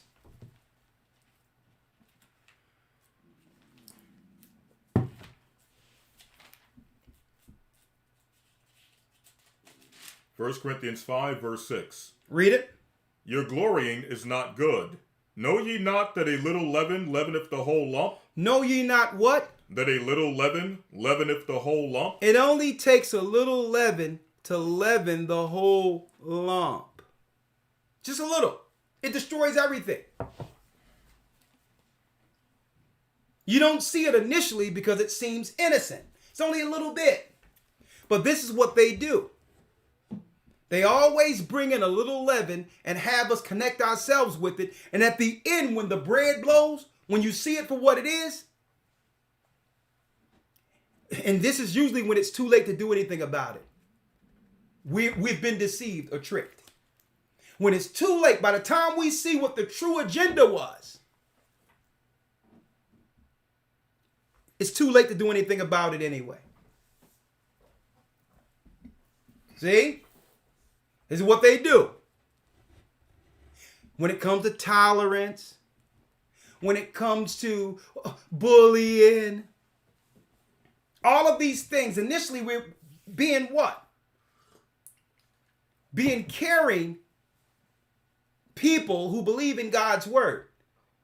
We'll begin to sympathize, not realizing that they're politically tricking us and infiltrating us with these particular agendas. See? A little leaven. And we have to understand that leaven comes through what? Politics is part of their religion. Lying politics. Read that last piece again, Elder Lawya. Your glorying is not good. Know ye not that a little leaven leaveneth the whole lump? A little leaven destroys everything. Either we're going to deal with their ideology and accept it or shun it altogether. You just allow a little bit in of their philosophy and their evil, it'll destroy the whole thing. So the whole deal is we must understand and understand this clear, that according to God, there's two separate governments. And you have to choose whether or not you're going to follow the government of God or the government that's filled with leaven that will eventually destroy you and your families.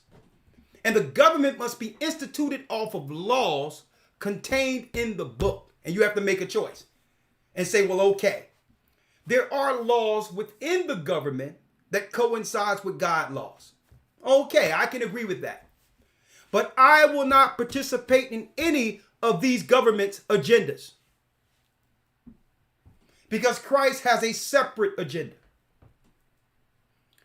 Elder Lawya, let's go to 1 John 5:19, and this is why. This is why.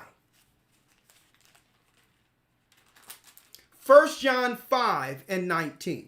1 John 5, verse number 19.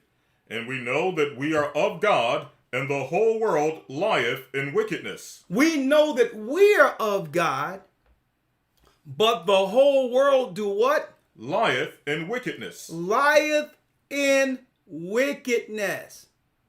When you lay the foundation of something, you're laying what? The base. And building upon it. The whole world's foundation is wicked, brothers and sisters. The whole system. All of it. Every last bit of it. So when they set what? An historical foundation to be followed, we must examine what was in it. Even till this day, Americans believe that our founding fathers, or America's founding fathers, core belief was in what? The Judeo-Christian values contained in our Bible. That's what they teach us. That these were all Christian men, Puritans, who were rejected by their own country and wanted to come over here and worship God. Folks, that was a bold-faced lie. The foundation was built in total deception. And I'm going to prove it. Read that last part again, Elder Lawya. 1 John 5, verse 19. And we know that we are of God, and the whole world lieth in wickedness. And the whole world lieth in wickedness. The foundation is evil, wicked. The whole thing. So they try to give us a story that initially we'll agree in, to believe that there was some moral purpose during their conquests, during their colonizations, when really the agenda was clearly stated in the book of Obadiah. See? Now those who fall victim to the leaven die believing it. And that's why Christ says, beware of what? The leaven of the Pharisees and scribes, the people who converted and gained political position over our people who are still in power. Who are still in power. Babylon the Great, Elder Lawya. You have something? No, sir. Okay, let's go. Revelation 18. Revelation 18, verse 1. Read. And after these things I saw another angel come down from heaven, having great power, and the earth was lightened with his glory. Come on. And he cried mightily with a strong voice, saying, Babylon the Great is fallen, is fallen. Babylon the Great is fallen. It's fallen. Read. And it's become the habitation of devils. And it has become the what? The habitation of devils. It has become the habitation of devils. The habitation of devils. So what aren't they telling us about Babylon? Because they tend to make us believe that there were some good old Christians who came over to establish settlements to follow Jesus Christ. Right? No, that was the cover. Babylon the Great was set up along with the Western world controllers and all the other countries that they have actually destroyed or established something on. It was set up through the occult from the beginning. The leaven that leaveneth the whole lump is the occult, is their political systems, is their educational systems. It's all aligned against God himself. Read. And he cried mightily with a strong voice, saying, Babylon the Great is fallen, and is become the habitation of devils. It has become the habitation of devils. And the hold of every foul spirit, and a cage of every unclean and hateful bird. And it became the cage of what? Every foul spirit, and a cage of every unclean and hateful bird. Unclean spirit, and the cage of every hateful and unclean bird. Everything that's against God, that are taught by the fallen, resides within the daughter of Babylon. There'll always be sin, child molestation, rape, the destruction of children. Because why? It was built on that. It was built on what? You got it, folks. Moloch sacrifice, burning children to Adrimelech. Epstein Island wasn't a one-off, folks. It's part of that religion.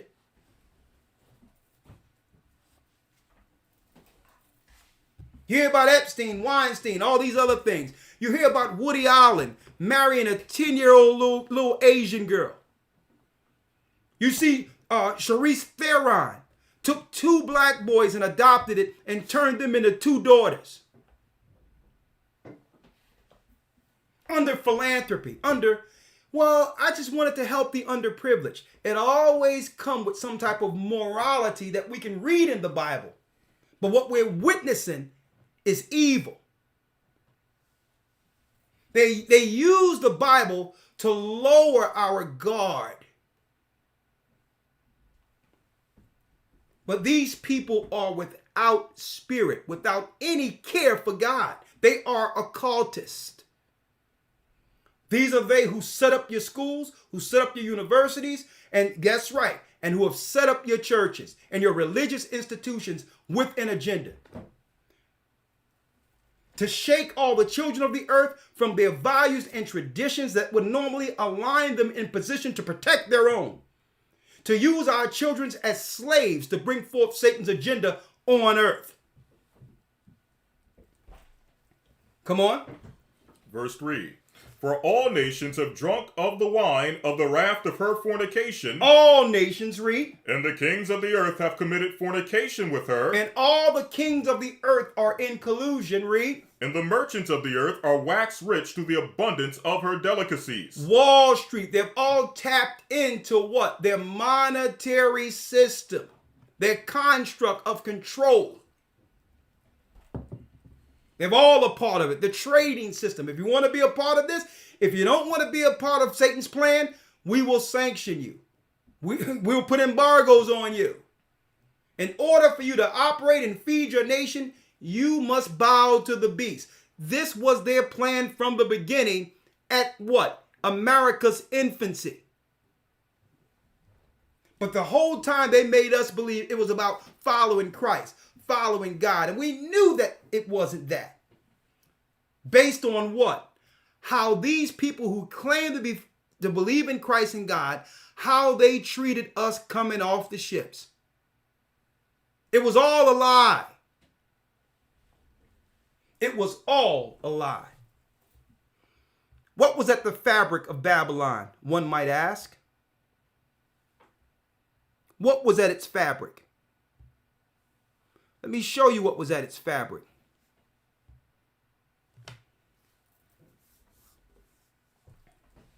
The Baphomet. Here's George Washington, supposed to be what? The first president of the United States?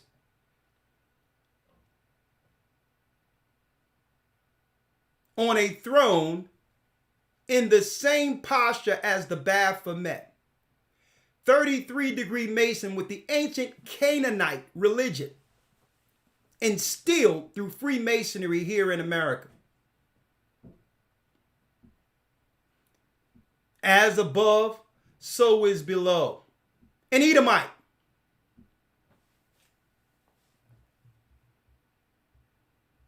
There's more. There is more. One moment. Let's go here.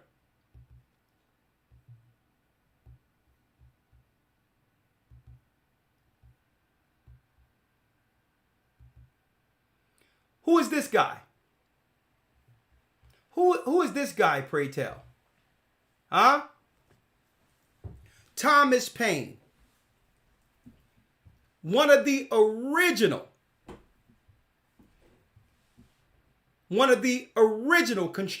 constructors of the Declaration of Independence.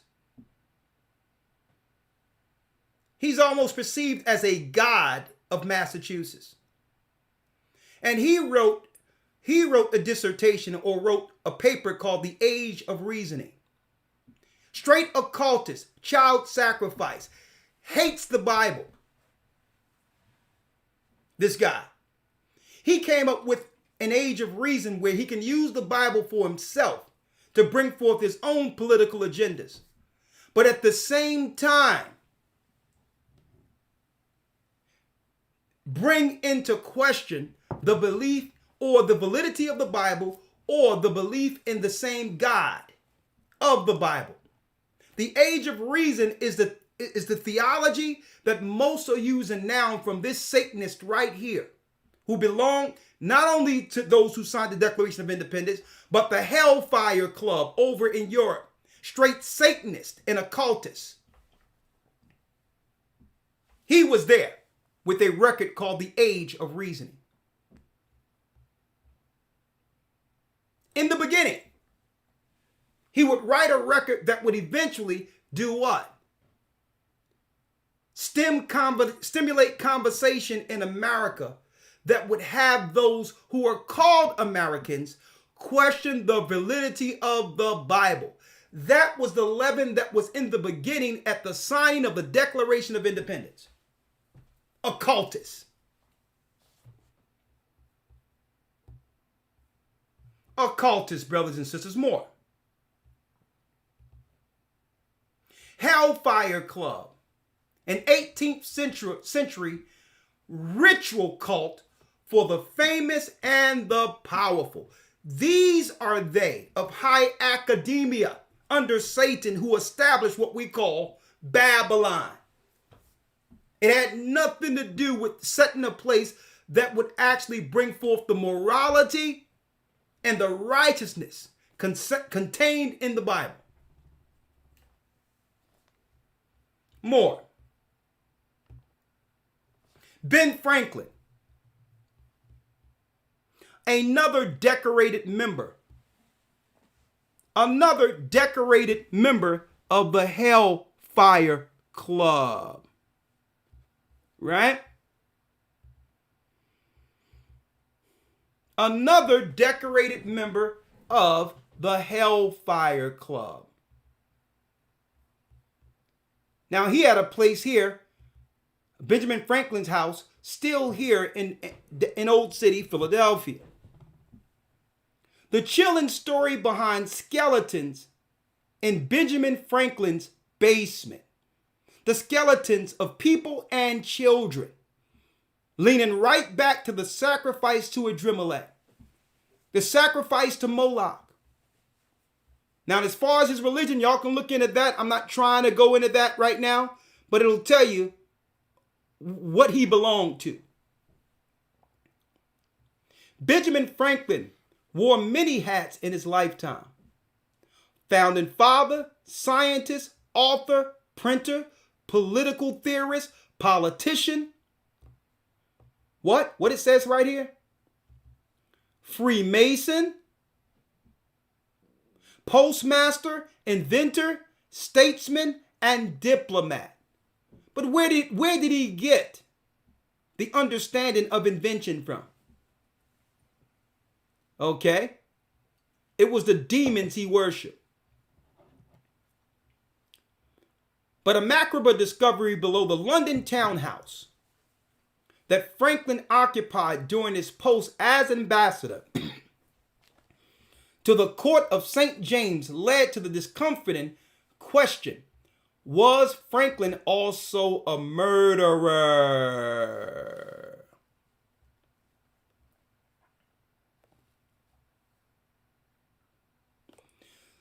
right? What was found? 6 of them were children. Folks, we're breaking down the Epstein Island before Epstein came, folks. It's within the fabric of the religion. And they'll put their occult masters, their Satanists, in key political positions of authority to target children. You'll find them in child protective services. You'll find them in all these other areas that will lead to eventually doing what? Being able to deal with their rituals according to the God they serve. And are we saying all does this? No. But they find themselves in a position to influence the children, which is part of their core belief of the occult. 1,200 human bodies were found in his basement in London. His basement in London. The Hellfire Club. Similar to the Bohemian Grove, where all of really the latest laws that you see that's gender bending and doing all types of stuff came from what? The occult areas of the Bohemian Grove in San Francisco, California. The real religion that controls Babylon. The base of Babylon, the lies of Babylon. Right? One other thing I wanted to show. One other thing I would like to show. I think I'll go into a little bit of this more during the news within the academy. Okay? Now, this is page 10 on the devil, Thomas Paine. He created a book that's still renowned called The Age of Reasons. Now, this is the paper, a dissertation that was put together by doctors that I'm going to go over, doctors and theologians, to examine the real purpose behind Thomas Paine's ideology that would eventually destroy the fabric of America, because it's the leaven that was woven within it. But it's one thing I want to show in particular on 2 pages here concerning Thomas Paine's Age of Reason. Now, this is kind of school stuff. I usually do this in the academy, but I'm just going to give y'all just a little bit of it now, and I'll talk about it more on the academy side of things, right? But it says here, right? It says, let me go straight to it. So I hope you all can see that, right? It says,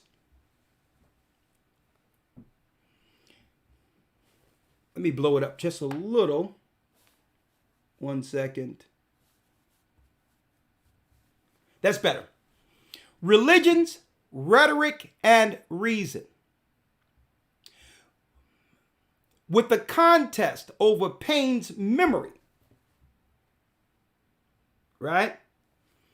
With the contest over Paine's memory yet to be decided, it is precisely the cause behind this forced forgetfulness that this study intends to remember. The anti-religion rhetoric in Paine's Age of Reason,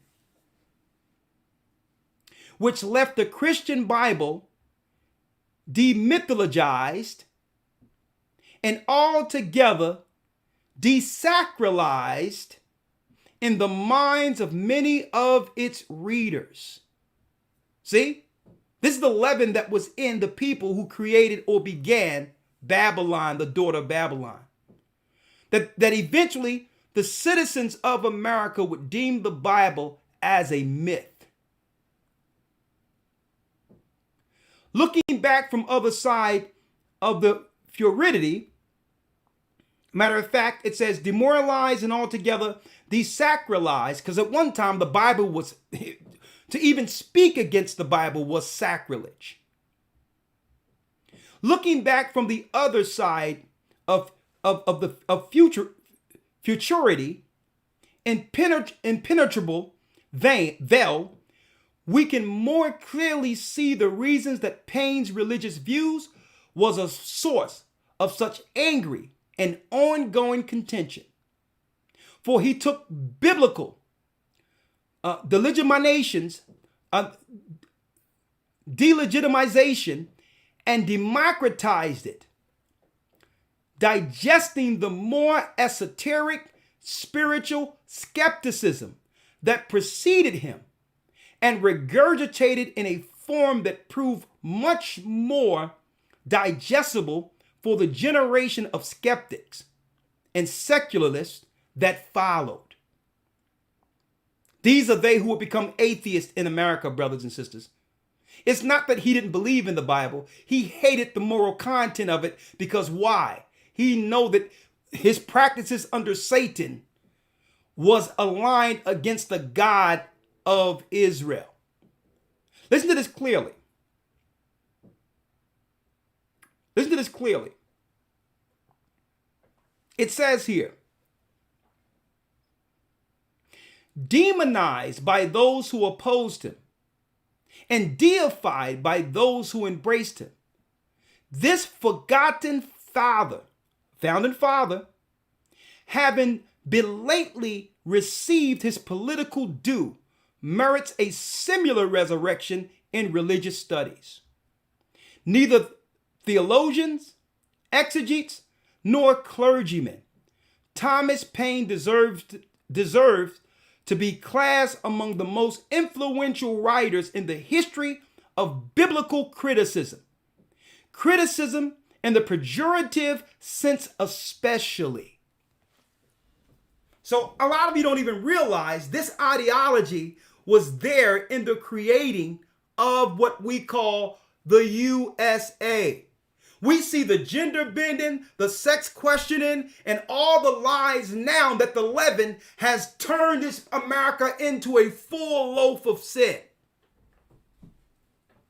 Without ignoring who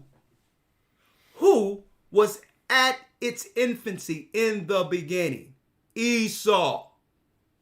One other thing I want to bring out of that, I'm going to get a few more scriptures before we conclude.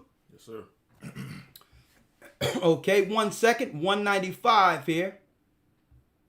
Now, this is more so what we do in the academy, but I just thought I would just bring forth some caveats of some of the records that I'll be covering when it comes to the Christian deception. It was these same evildoers who would shape the theology or how we view the Bible today. One other thing here, Elder Lawya, the leaven. And all the while they have us believing their philosophical view on the Bible. It's talking about the Catholics. It's talking about the apologetics. All of these people really hate God and God's people. And they try to use philosophy and academia in their education to sway us into believing that they are true believers in the Almighty. But really, these are the Edomites that carry the same ideology of Thomas Paine, who hate our people, who were happier when our people was under chattel slavery. More. One other thing, one moment.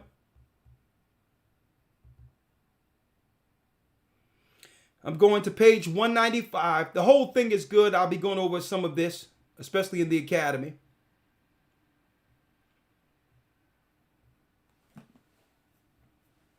Right here.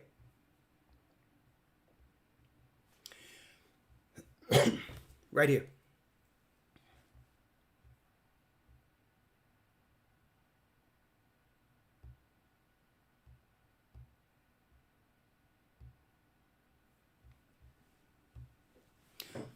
Chapter 7 of this record that was placed together, it was about 7 doctors who came together, and one studied what you would call, the overall true exegesis of the Bible, not this crap we see today called Christianity, where people are making a fool of themselves, claiming they're following God's word. That was Satan's plan too. The prosperity gospel and the gospel of worshiping snakes. That's what the speaking in tongues is. When they were using snakes in the Baptist church, speaking in tongues and falling out in convulsions, when that's not the speaking of tongues in the Bible. All of that comes from these occultists who began America.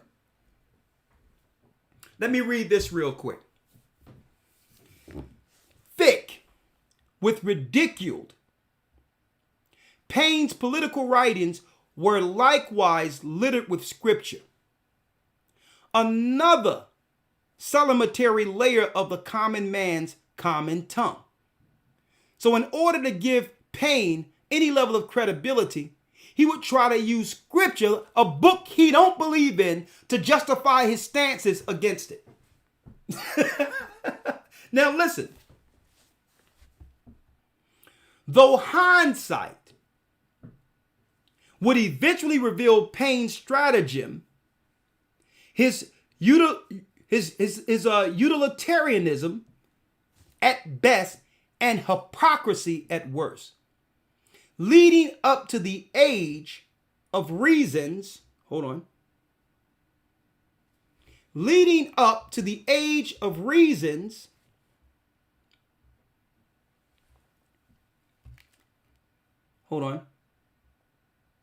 leading up to the age of reason's publication, the public would have assumed that Paine supported the Bible's religious claims. See, that's what they do. They'll start off by making you believe that what? They had an honest view and was just trying to look into or to discover certain things in innocence, but have an objective to eventually have people who read the literature question the Bible itself. It says here,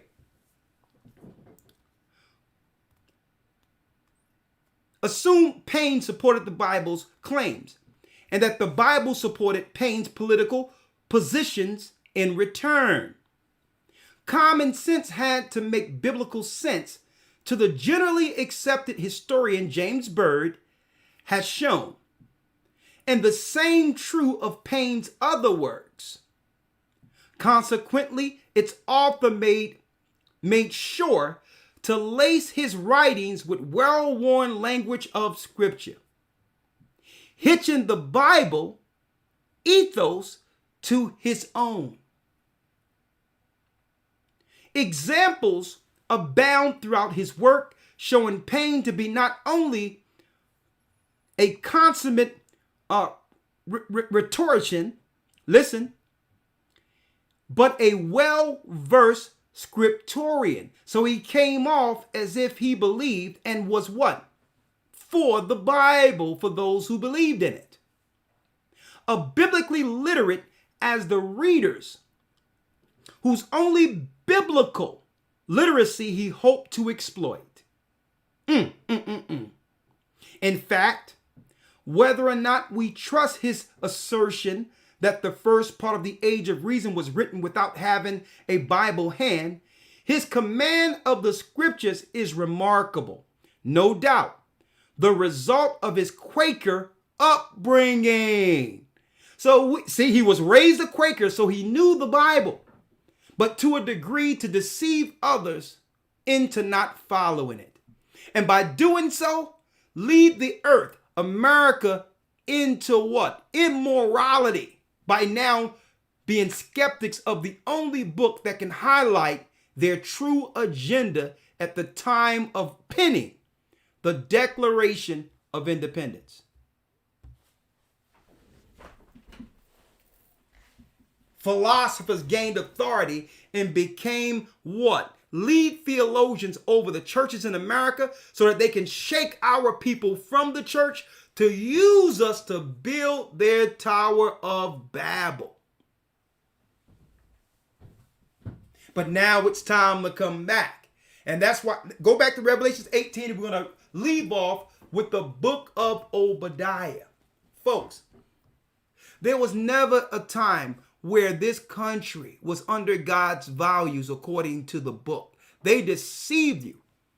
They used the book knowing that we as a people would agree, being who? The people of the book.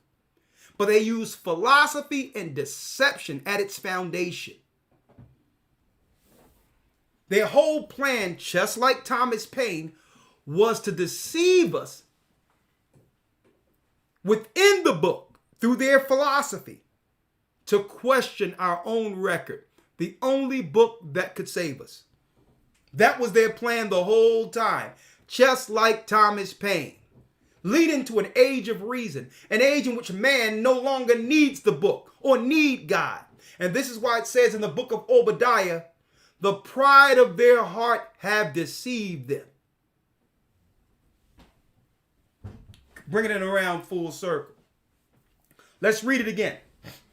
Revelation chapter 18, verse number 3. Come on. For all nations have drunk of the wine of the wrath of her fornication, and the kings of the earth have committed fornication with her, and the merchants of the earth are waxed rich through the abundance of her delicacies. And they all became rich on the backs of slaves.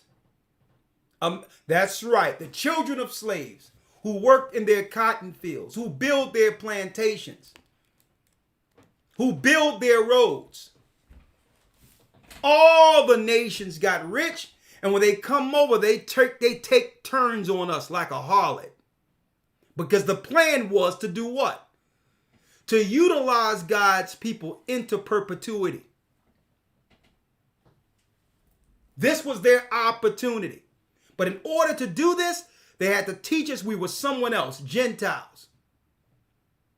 And they would make us believe that all religions are equal and the Bible religion is just another religion as the Gentiles. No. We are infected as a people by the leaven.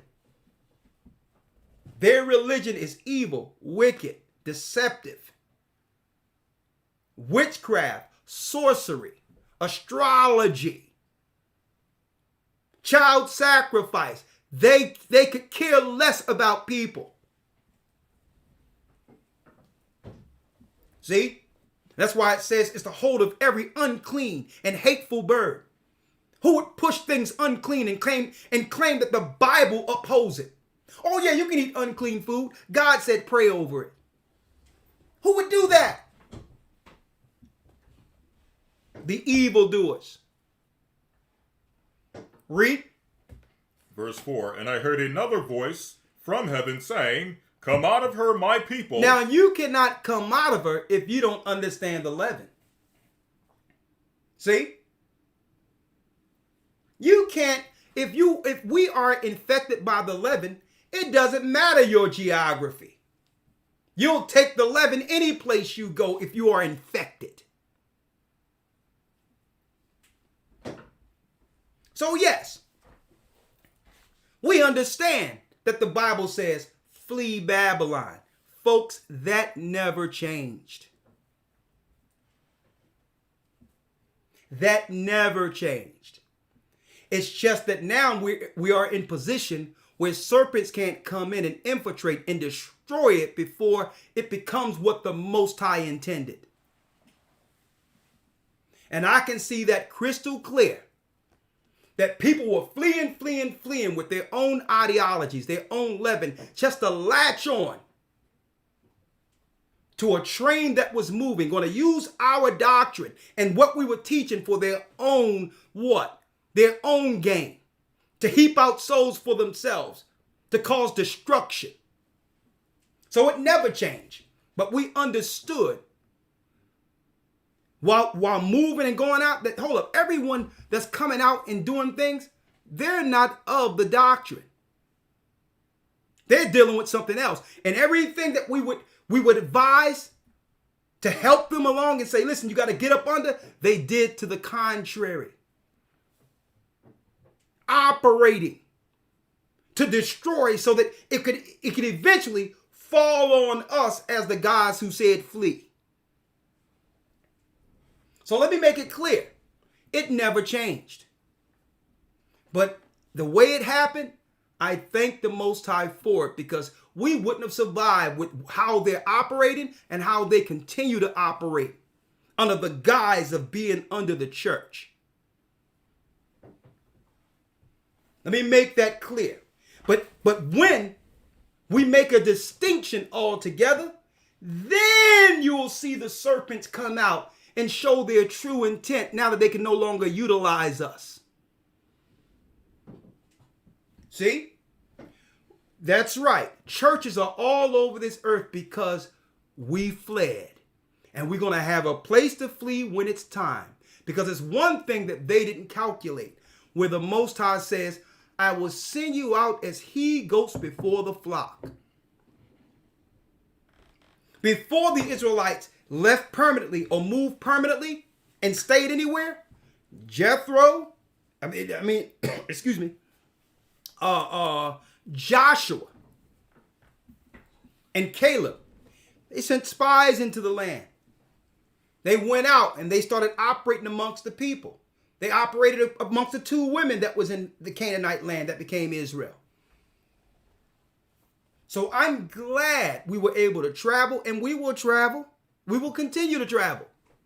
But now that experience initially has taught us that we must operate as a body and as a church. Not just anyone talking about they want to get on a plane because the Bible says flee. When Satan would send in his serpents to do their own thing.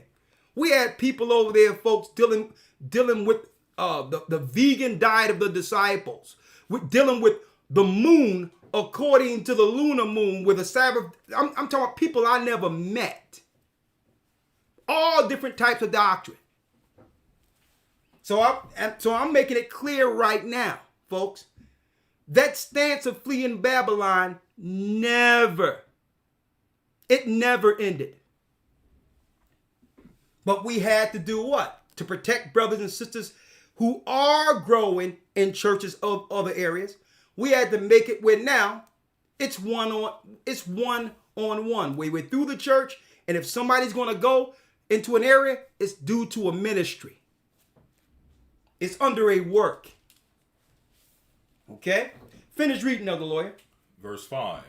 For her sins have reached unto heaven. Her sins have what? Have reached unto heaven. Have reached unto heaven. And God have remembered her iniquities. And God have remembered her iniquities.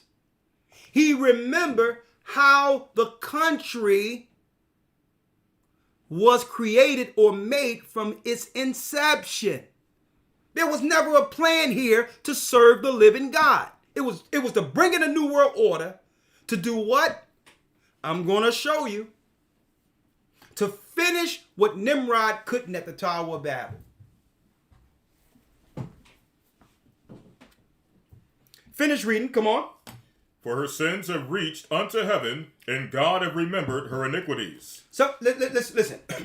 Someone says, I don't understand what the issues are with the vegan diet. There is no issue with the vegan diet. Okay? I went a long time under a vegan diet. But you cannot teach that as a doctrine. You cannot teach the vegan doctrine, the vegan diet as a doctrine in the Bible. That's wrong. Okay? And this is why Paul nipped that in the bud when you read about him saying, well, listen, there's some people that say you can't eat meat.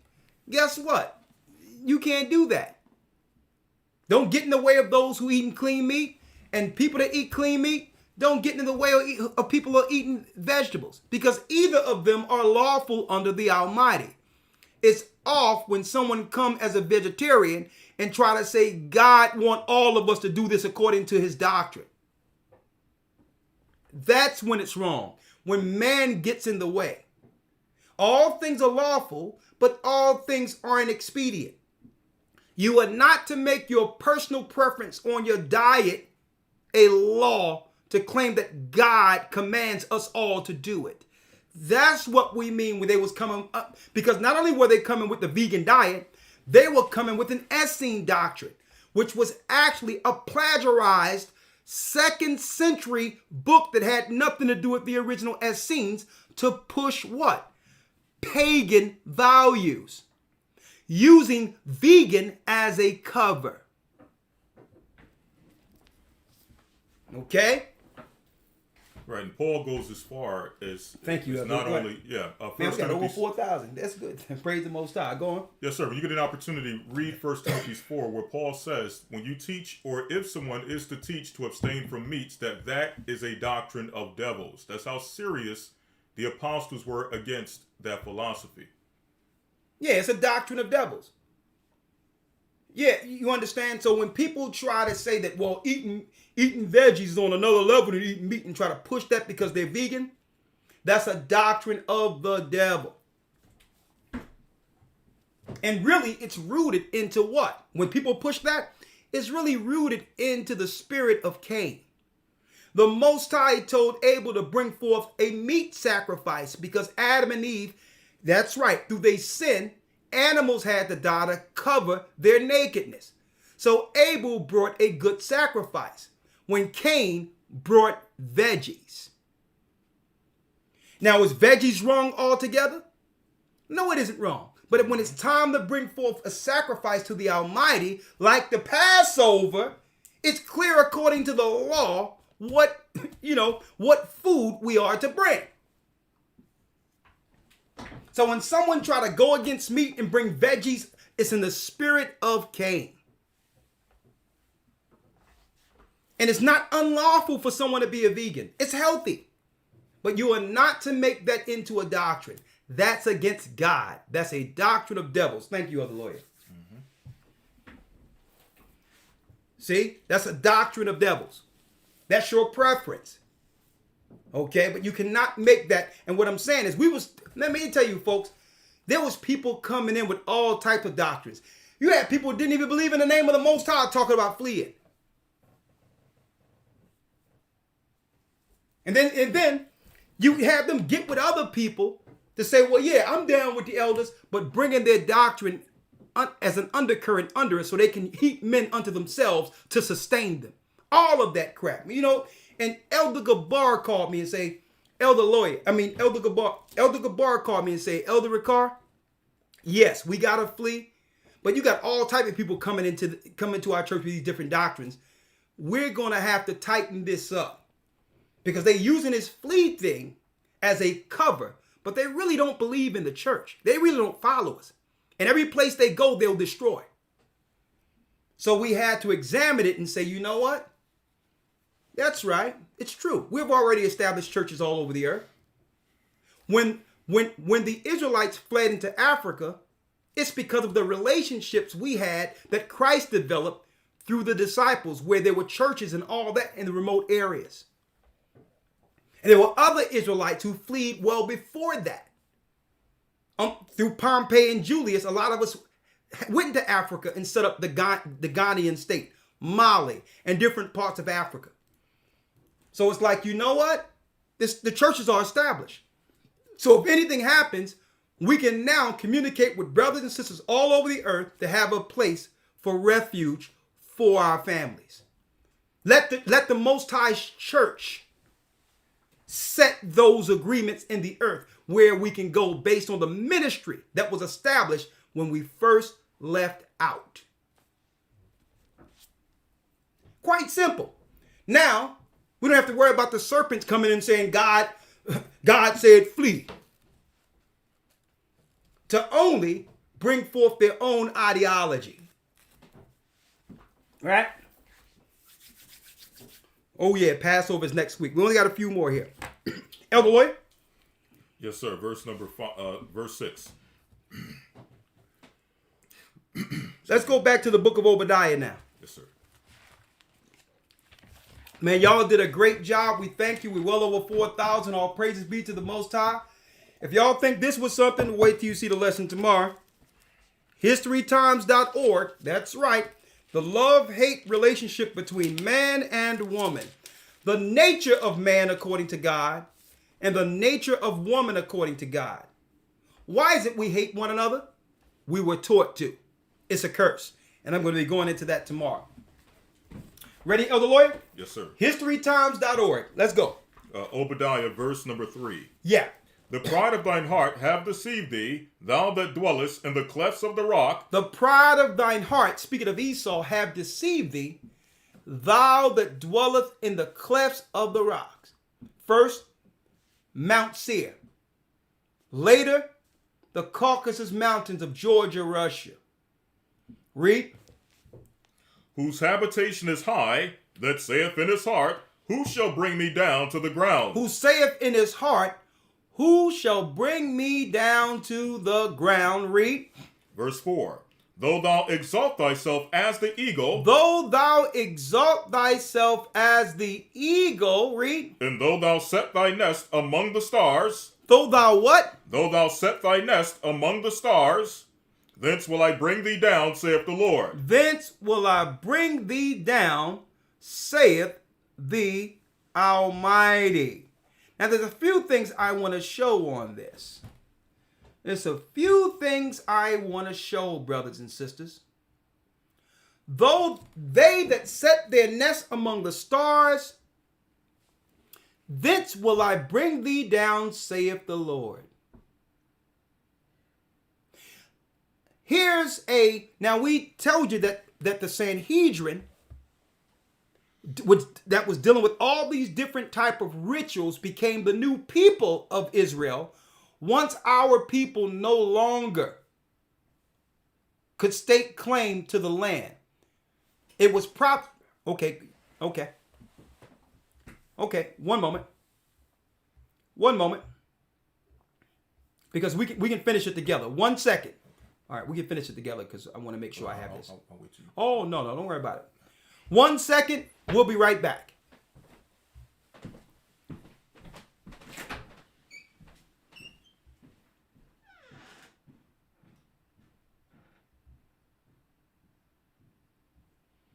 One second, we'll be right back, brothers and sisters.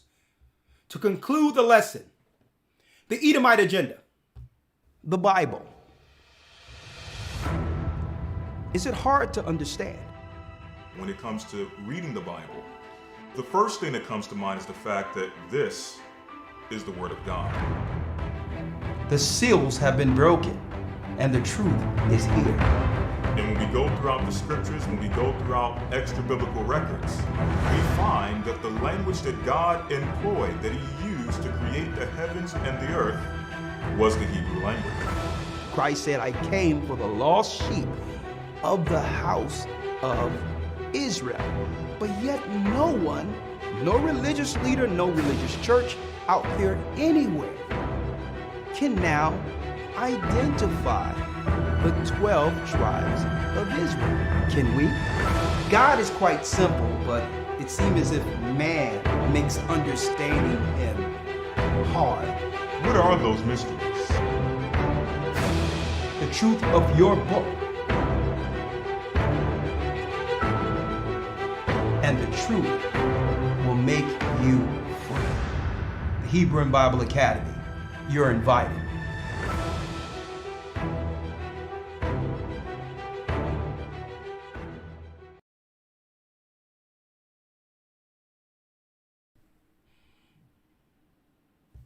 All right.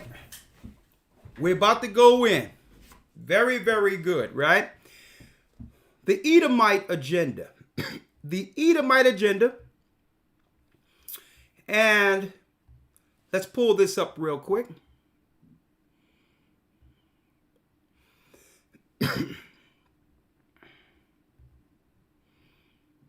Now, this is a paper from an article from over the modern day Israel, the state of Israel today, where as of May, June article of Israel, My Glory, they were discussing establishing a new Sanhedrin in Israel. Now, understand this, brothers and sisters. God didn't set up a Sanhedrin. The Sanhedrin came from the conversion during the time of Hyrcanus, and those, that's right, who would be in political position under the Romans, Edomites they were, to now become governors or politicians over Judea during the time of Christ, during the time of our people in Israel, before the Romans would do what? Destroy us altogether. The Sanhedrin was a political, religious component. It wasn't established by the God of Israel. So it says the new Sanhedrin. In 2004, on the shores of the Sea of Galilee, a new Sanhedrin arose after an absence of more than 1,400 years, staffed by Orthodox and ultra-Orthodox rabbis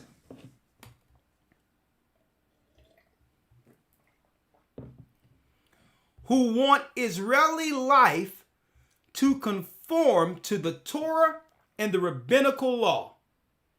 The Sanhedrin has been a great indicator that the stage is being set for the last days as foretold in Bible prophecy. There's no place in the Bible that states that a Sanhedrin will be built again before the Messiah. That's a lie. But they will establish new courts between Ishmael and Esau. The new court supports rebuilding the temple, reinstating the priesthood, resuming sacrifices, and opposes giving biblical Jewish lands to the Arabs. In Jesus' day, the 70-member Sanhedrin composed the Supreme Court of the Jewish people. That's true. But these were those who was Edomites who converted into Judaism during the time of Hyrcanus. It administrated activities of the temple and also elected an high priest. Today, the Sanhedrin is playing more and more of a role in Israeli society. See, folks, you're not being taught none of this in the churches of what's really going on politically and religiously that will have an impact on our lives anywhere in the earth. Today, the Sanhedrin is playing more and more of a role in Israeli society. In November 2006, it had an alternate summit in Jerusalem. Did you know about that? While in the Middle East Peace Summit was taking place in Indianapolis, Maryland, called the New Jewish Congress. It spoke of the any of you hear about this in our neighborhoods? Anyone? It spoke of the importance of erecting the temple of the Temple Mount, restoring the sacrificial system, and reinstituting temple worship. On and on and on, they spoke of, even up into our present time, establishing a new Sanhedrin that would do what? That would enforce a new Noad law. But in order to do so, they would need to bring all countries under an order.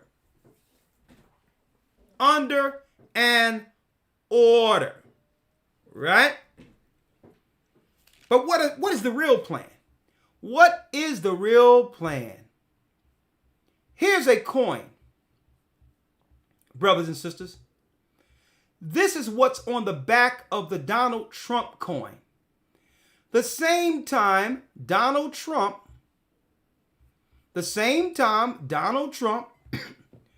was suggesting a need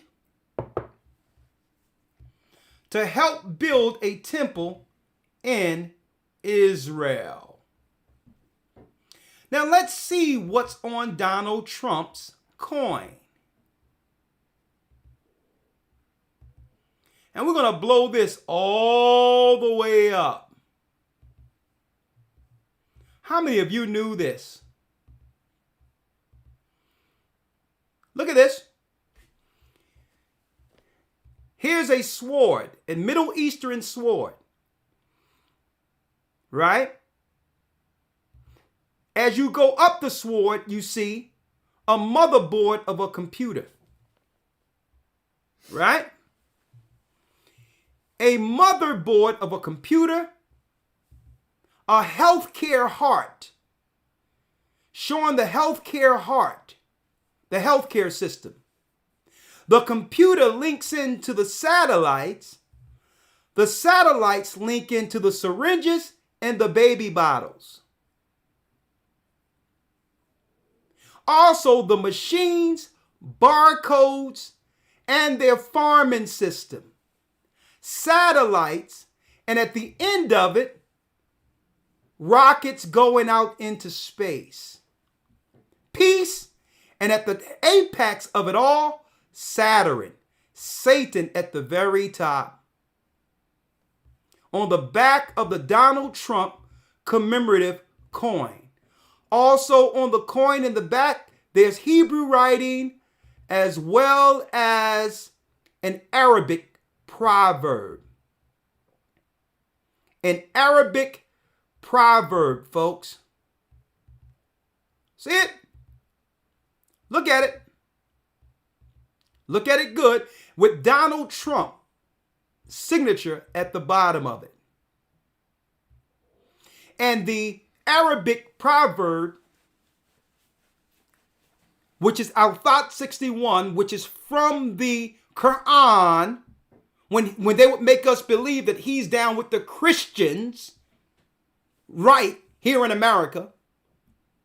And if one inclines towards peace, it inclines towards you.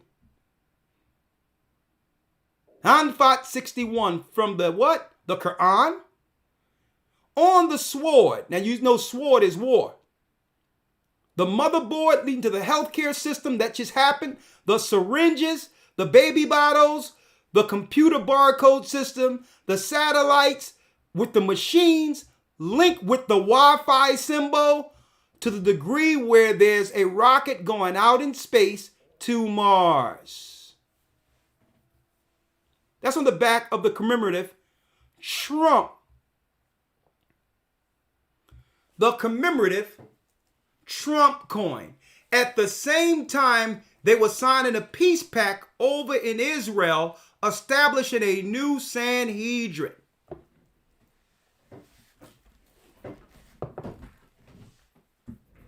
So what's the plan? Let's go back to the book of Obadiah and end it there. Obadiah verse number 4. Come on. Though thou exalt thyself as the eagle, and though thou set thy nest among the stars. When you go out in space and begin, and guess what? That's right. The new guy over the Tesla cars. Give me it. What's this guy's name? Come on, y'all. His name is Musk. Yeah, Elon Musk. Elon Musk, Satan's son. Okay? He have the technology now where they're building technology where anyone can travel out into space and go where? Don't buy into him being a humanitarian and against the New World Order. They play either side, folks. Okay? Though they did what? Come on. Though thou exalt thyself as the eagle. As the eagle. And though thou set thy nest among the stars. And this was their plan the whole time. To dislodge us away from the book, to utilize our children to help build their technology to get up from off of Earth. That's the plan. To force everyone to become a servant, to help, that's right, the powers that shouldn't be on Earth. To fulfill this prophecy. That's the plan of the Sanhedrin. That's the plan of those who founded the country. That's the leaven. But in order to do so, they had to do what? Push immorality on our children so that they can use our children as slaves who now have no protection walking immorally.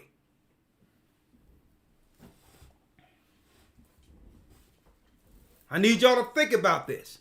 And the only protection and hedge is to come back under God in Christ.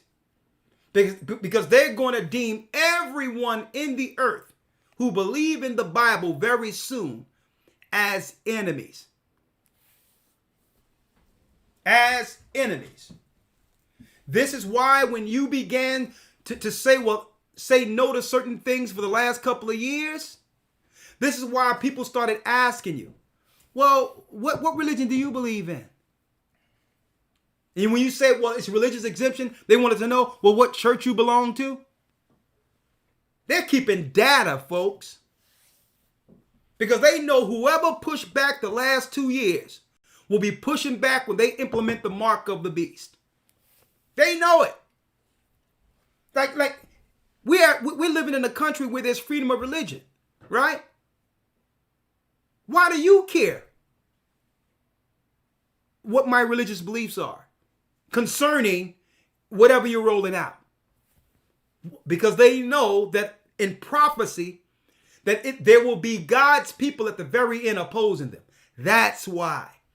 Because of Christians who are under total delusion, they don't have to worry about those people defying them. It's the Christians that's pushing their madness. They don't have to worry about the Muslims defying them because they're all under Satan's order. See? For the last couple of years, that's why your job been asking you, okay, what church you belong to again? What? Because if you're under a church, you're supposed to be what? Leavened up. You were supposed to be totally convinced to do whatever the power structure tells you.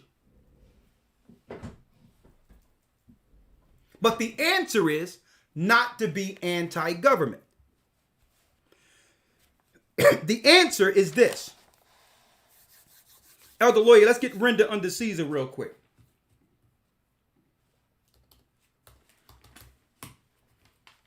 Let's get Matthew 22 and 21. It's not to be anti-government. You have to understand what government to be for in priority, according to your belief system. So it's not being anti-government. Because there's some things within the government that aligns with the laws that was given to Moses. Thou shalt not kill. Thou shalt not steal. All of those things where there's a penalty for, we agree with. Okay? But it's not about becoming anti-government. Never become anti-government. What you must do is take hard stances according to the God you believe in. And this is how Christ was able to operate in the world real time without being defiant when it comes to government. He made it clear when the Pharisees and scribes try to trip him up and say, well, did you pay your taxes this year? Because the Sanhedrin and our people was more so the enforcers and gatekeepers for Rome. So they wanted to put Christ in an anti-government posture so that the Roman Empire can now do what? Come against them for breaking Caesar's law. So how did Christ deal with that without being deemed anti-government? Let's read it. Matthew 22 and 21. They say unto him, Caesar's. Then saith he unto them, Render therefore unto Caesar the things which are Caesar's. Whose inscription is on the coin? Caesar's, right? So that's his money. He owns it. If he asks for it, give it to him. Don't get into no tax situation where you and all that. No. This is why Wesley Snipes had to pay a few years in jail.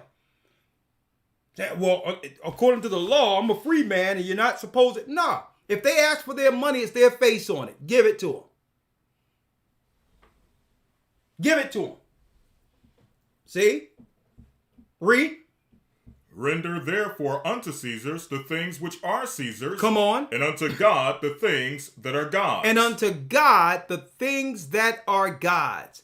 God's people don't belong to Caesar, do they? So that's how Christ dealt with that. You can have the money, but my temple belongs to God. So that's not anti-government. That's pro-God. And that comes with any type of poison that would come from Babylon. When you have moral standards according to the book, walking in the paths of Christ and the ways of Christ according to God's law, that's the government we are at the behest of. And anything on the outside compromises that. And if you allow it to come in, the whole leaven leaveneth the whole lump. You let something in, and guess what? It starts off small, but eventually, at the end of it, you'll realize you were deceived. Let's end it now, Obadiah. Let's go.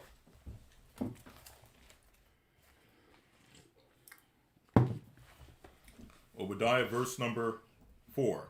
Though thou exalt thyself as the eagle, and though thou set thy nest among the stars, thence will I bring thee down, saith the Lord. When you set your nest among the stars, which is the original plan since the beginning, since Esau gained position, he was seeking to bring the whole earth under an order to go out in space, knowing prophetically what's coming here against him, against the Roman Empire.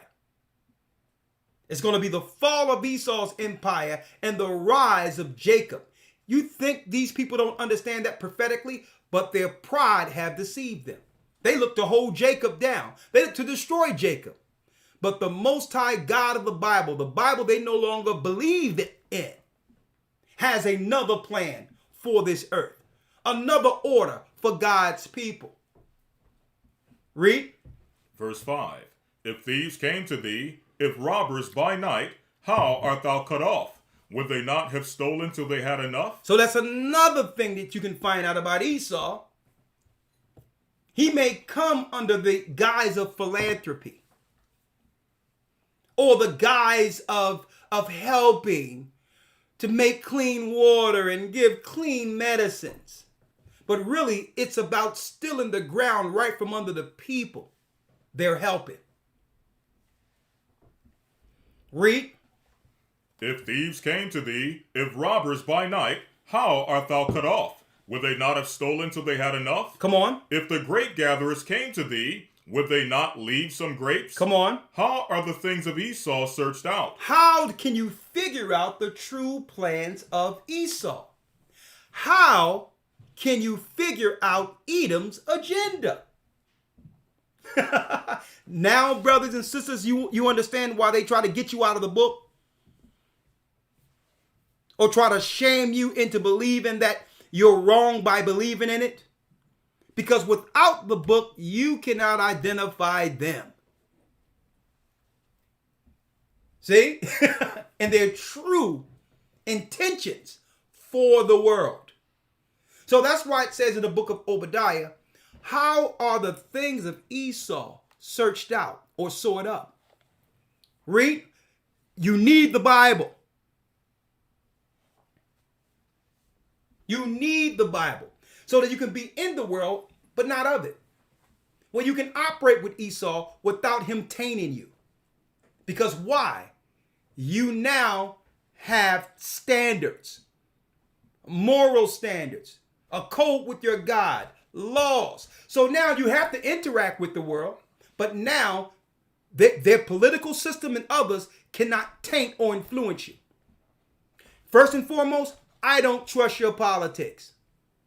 There should be no such thing as politicians politicking in church. That's a compromise.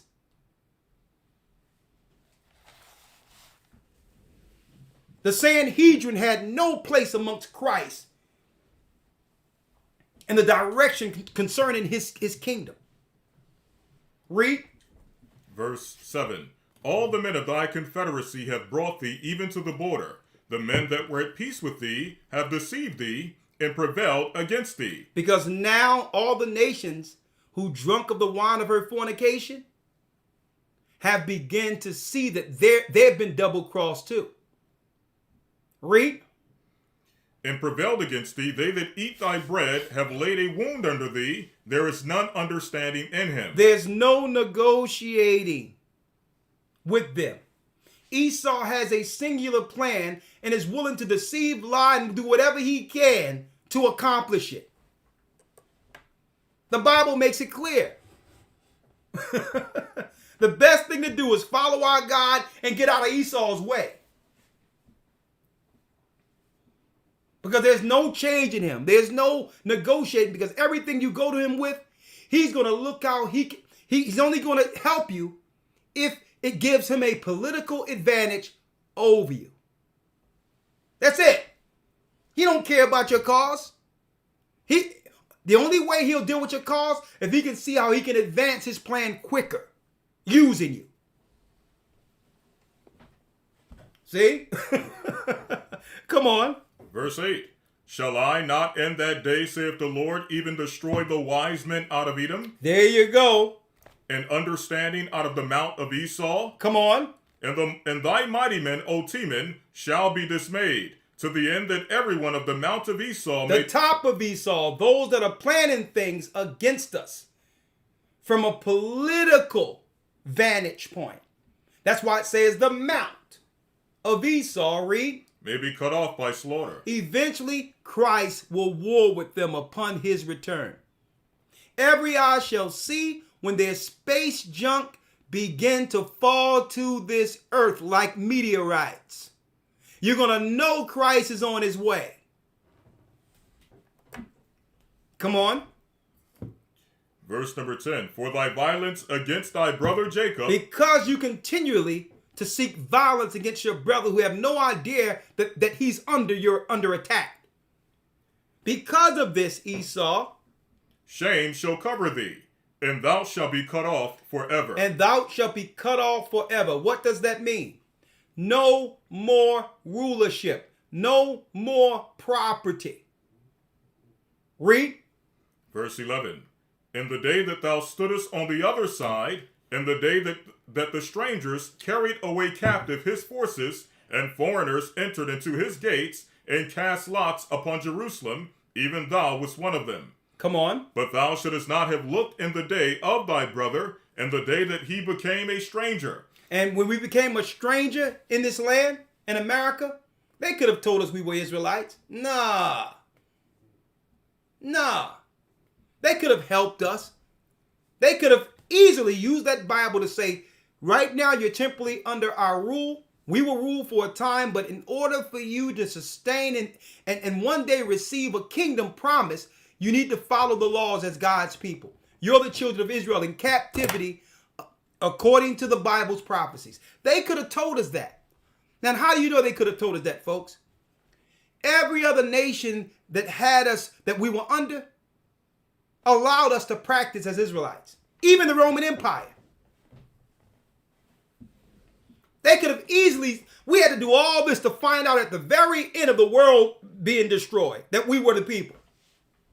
Every other empire, it was understood that we were Israelites until this Babylon, this confusion fell upon us. Come on. Neither shouldest thou have rejoiced over the children of Judah in the day of their destruction. Neither shouldest thou have spoken proudly in the day of distress. Yep. Thou shouldest not have entered into the gate of my people. You should not have went into Israel. See?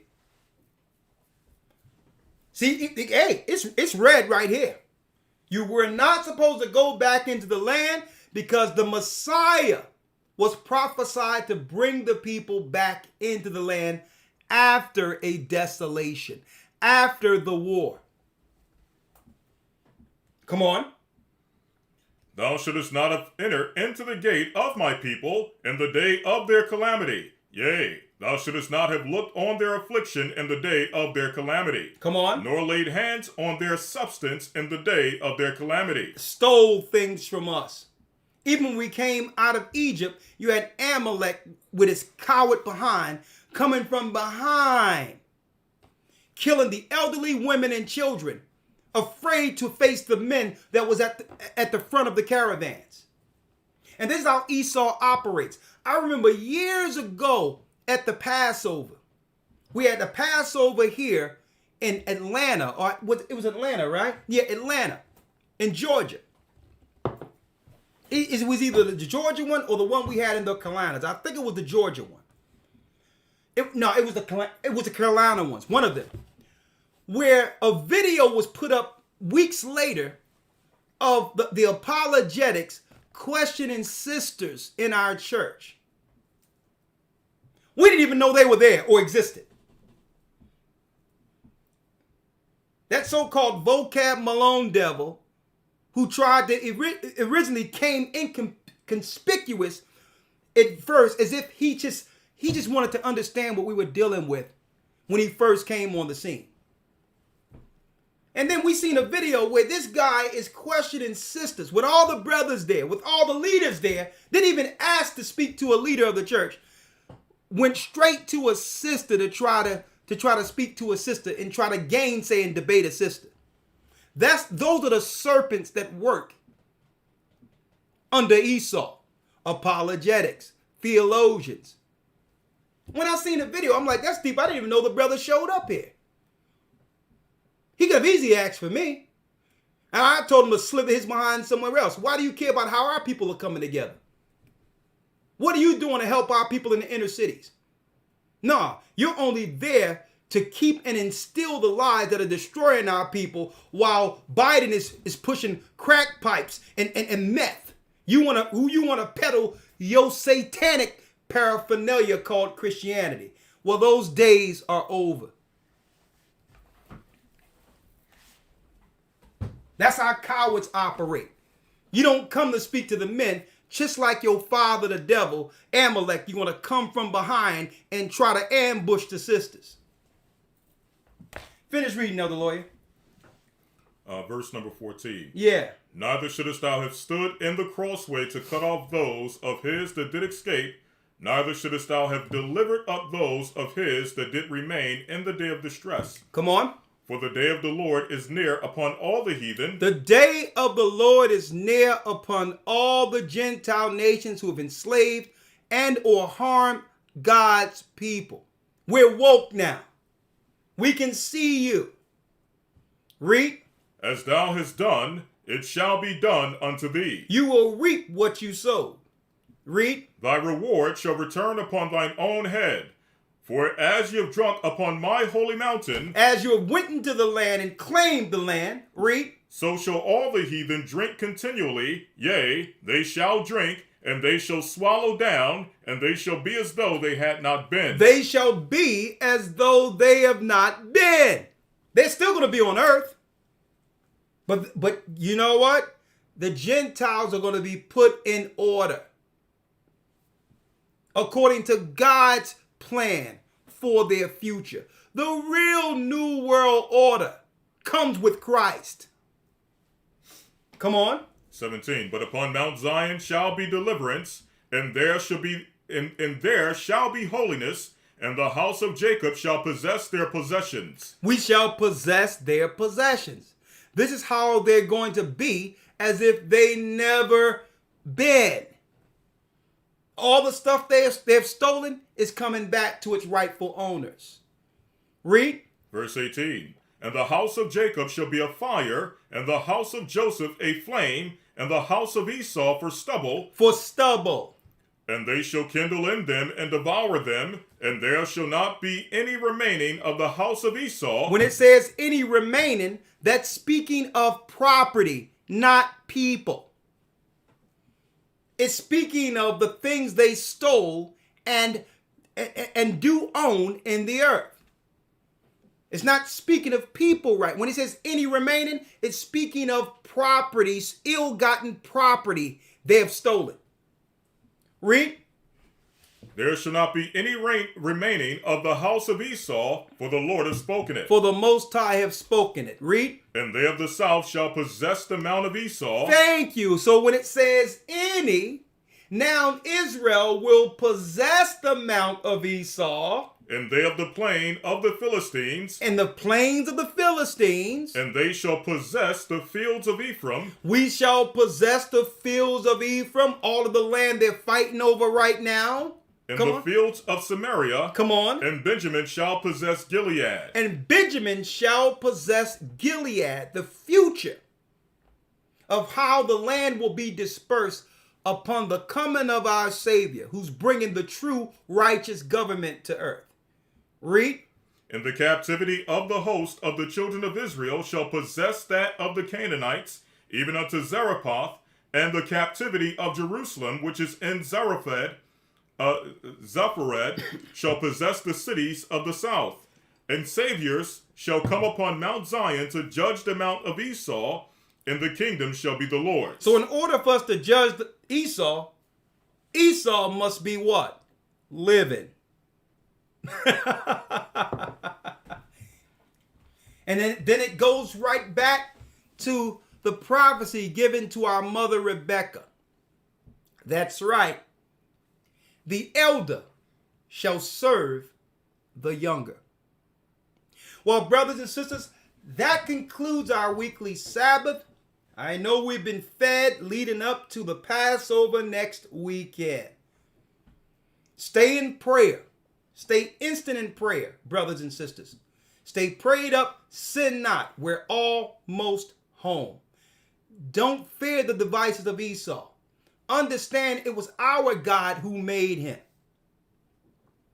Stand under God's hedge through Christ's blood that was shed, that's right, on the crucifix for the sins of our nation. Accept Christ's sacrifice. Be baptized to receive the gift of the Holy Spirit, to stand with Israel once again, God's people, once this is all done, in Zion. I'll see you all tomorrow at our Hebron Bible Academy.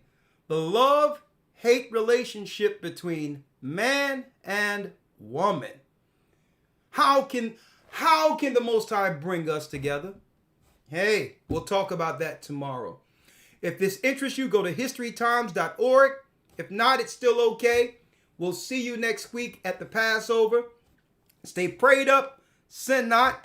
Thank you for coming, Elder Lawya. Yes, sir. We will soon see Zion. Oh, yeah. What's that word my son used? Oh, yeah. The Academy lesson tomorrow is going to be lit. All right. To Zion. Bless you. I was lost, but now I'm found. I'm a child of Israel. I heard the sound. You hear the sound. Please give me the strength to stand today. With my eyes towards the east, show me the way.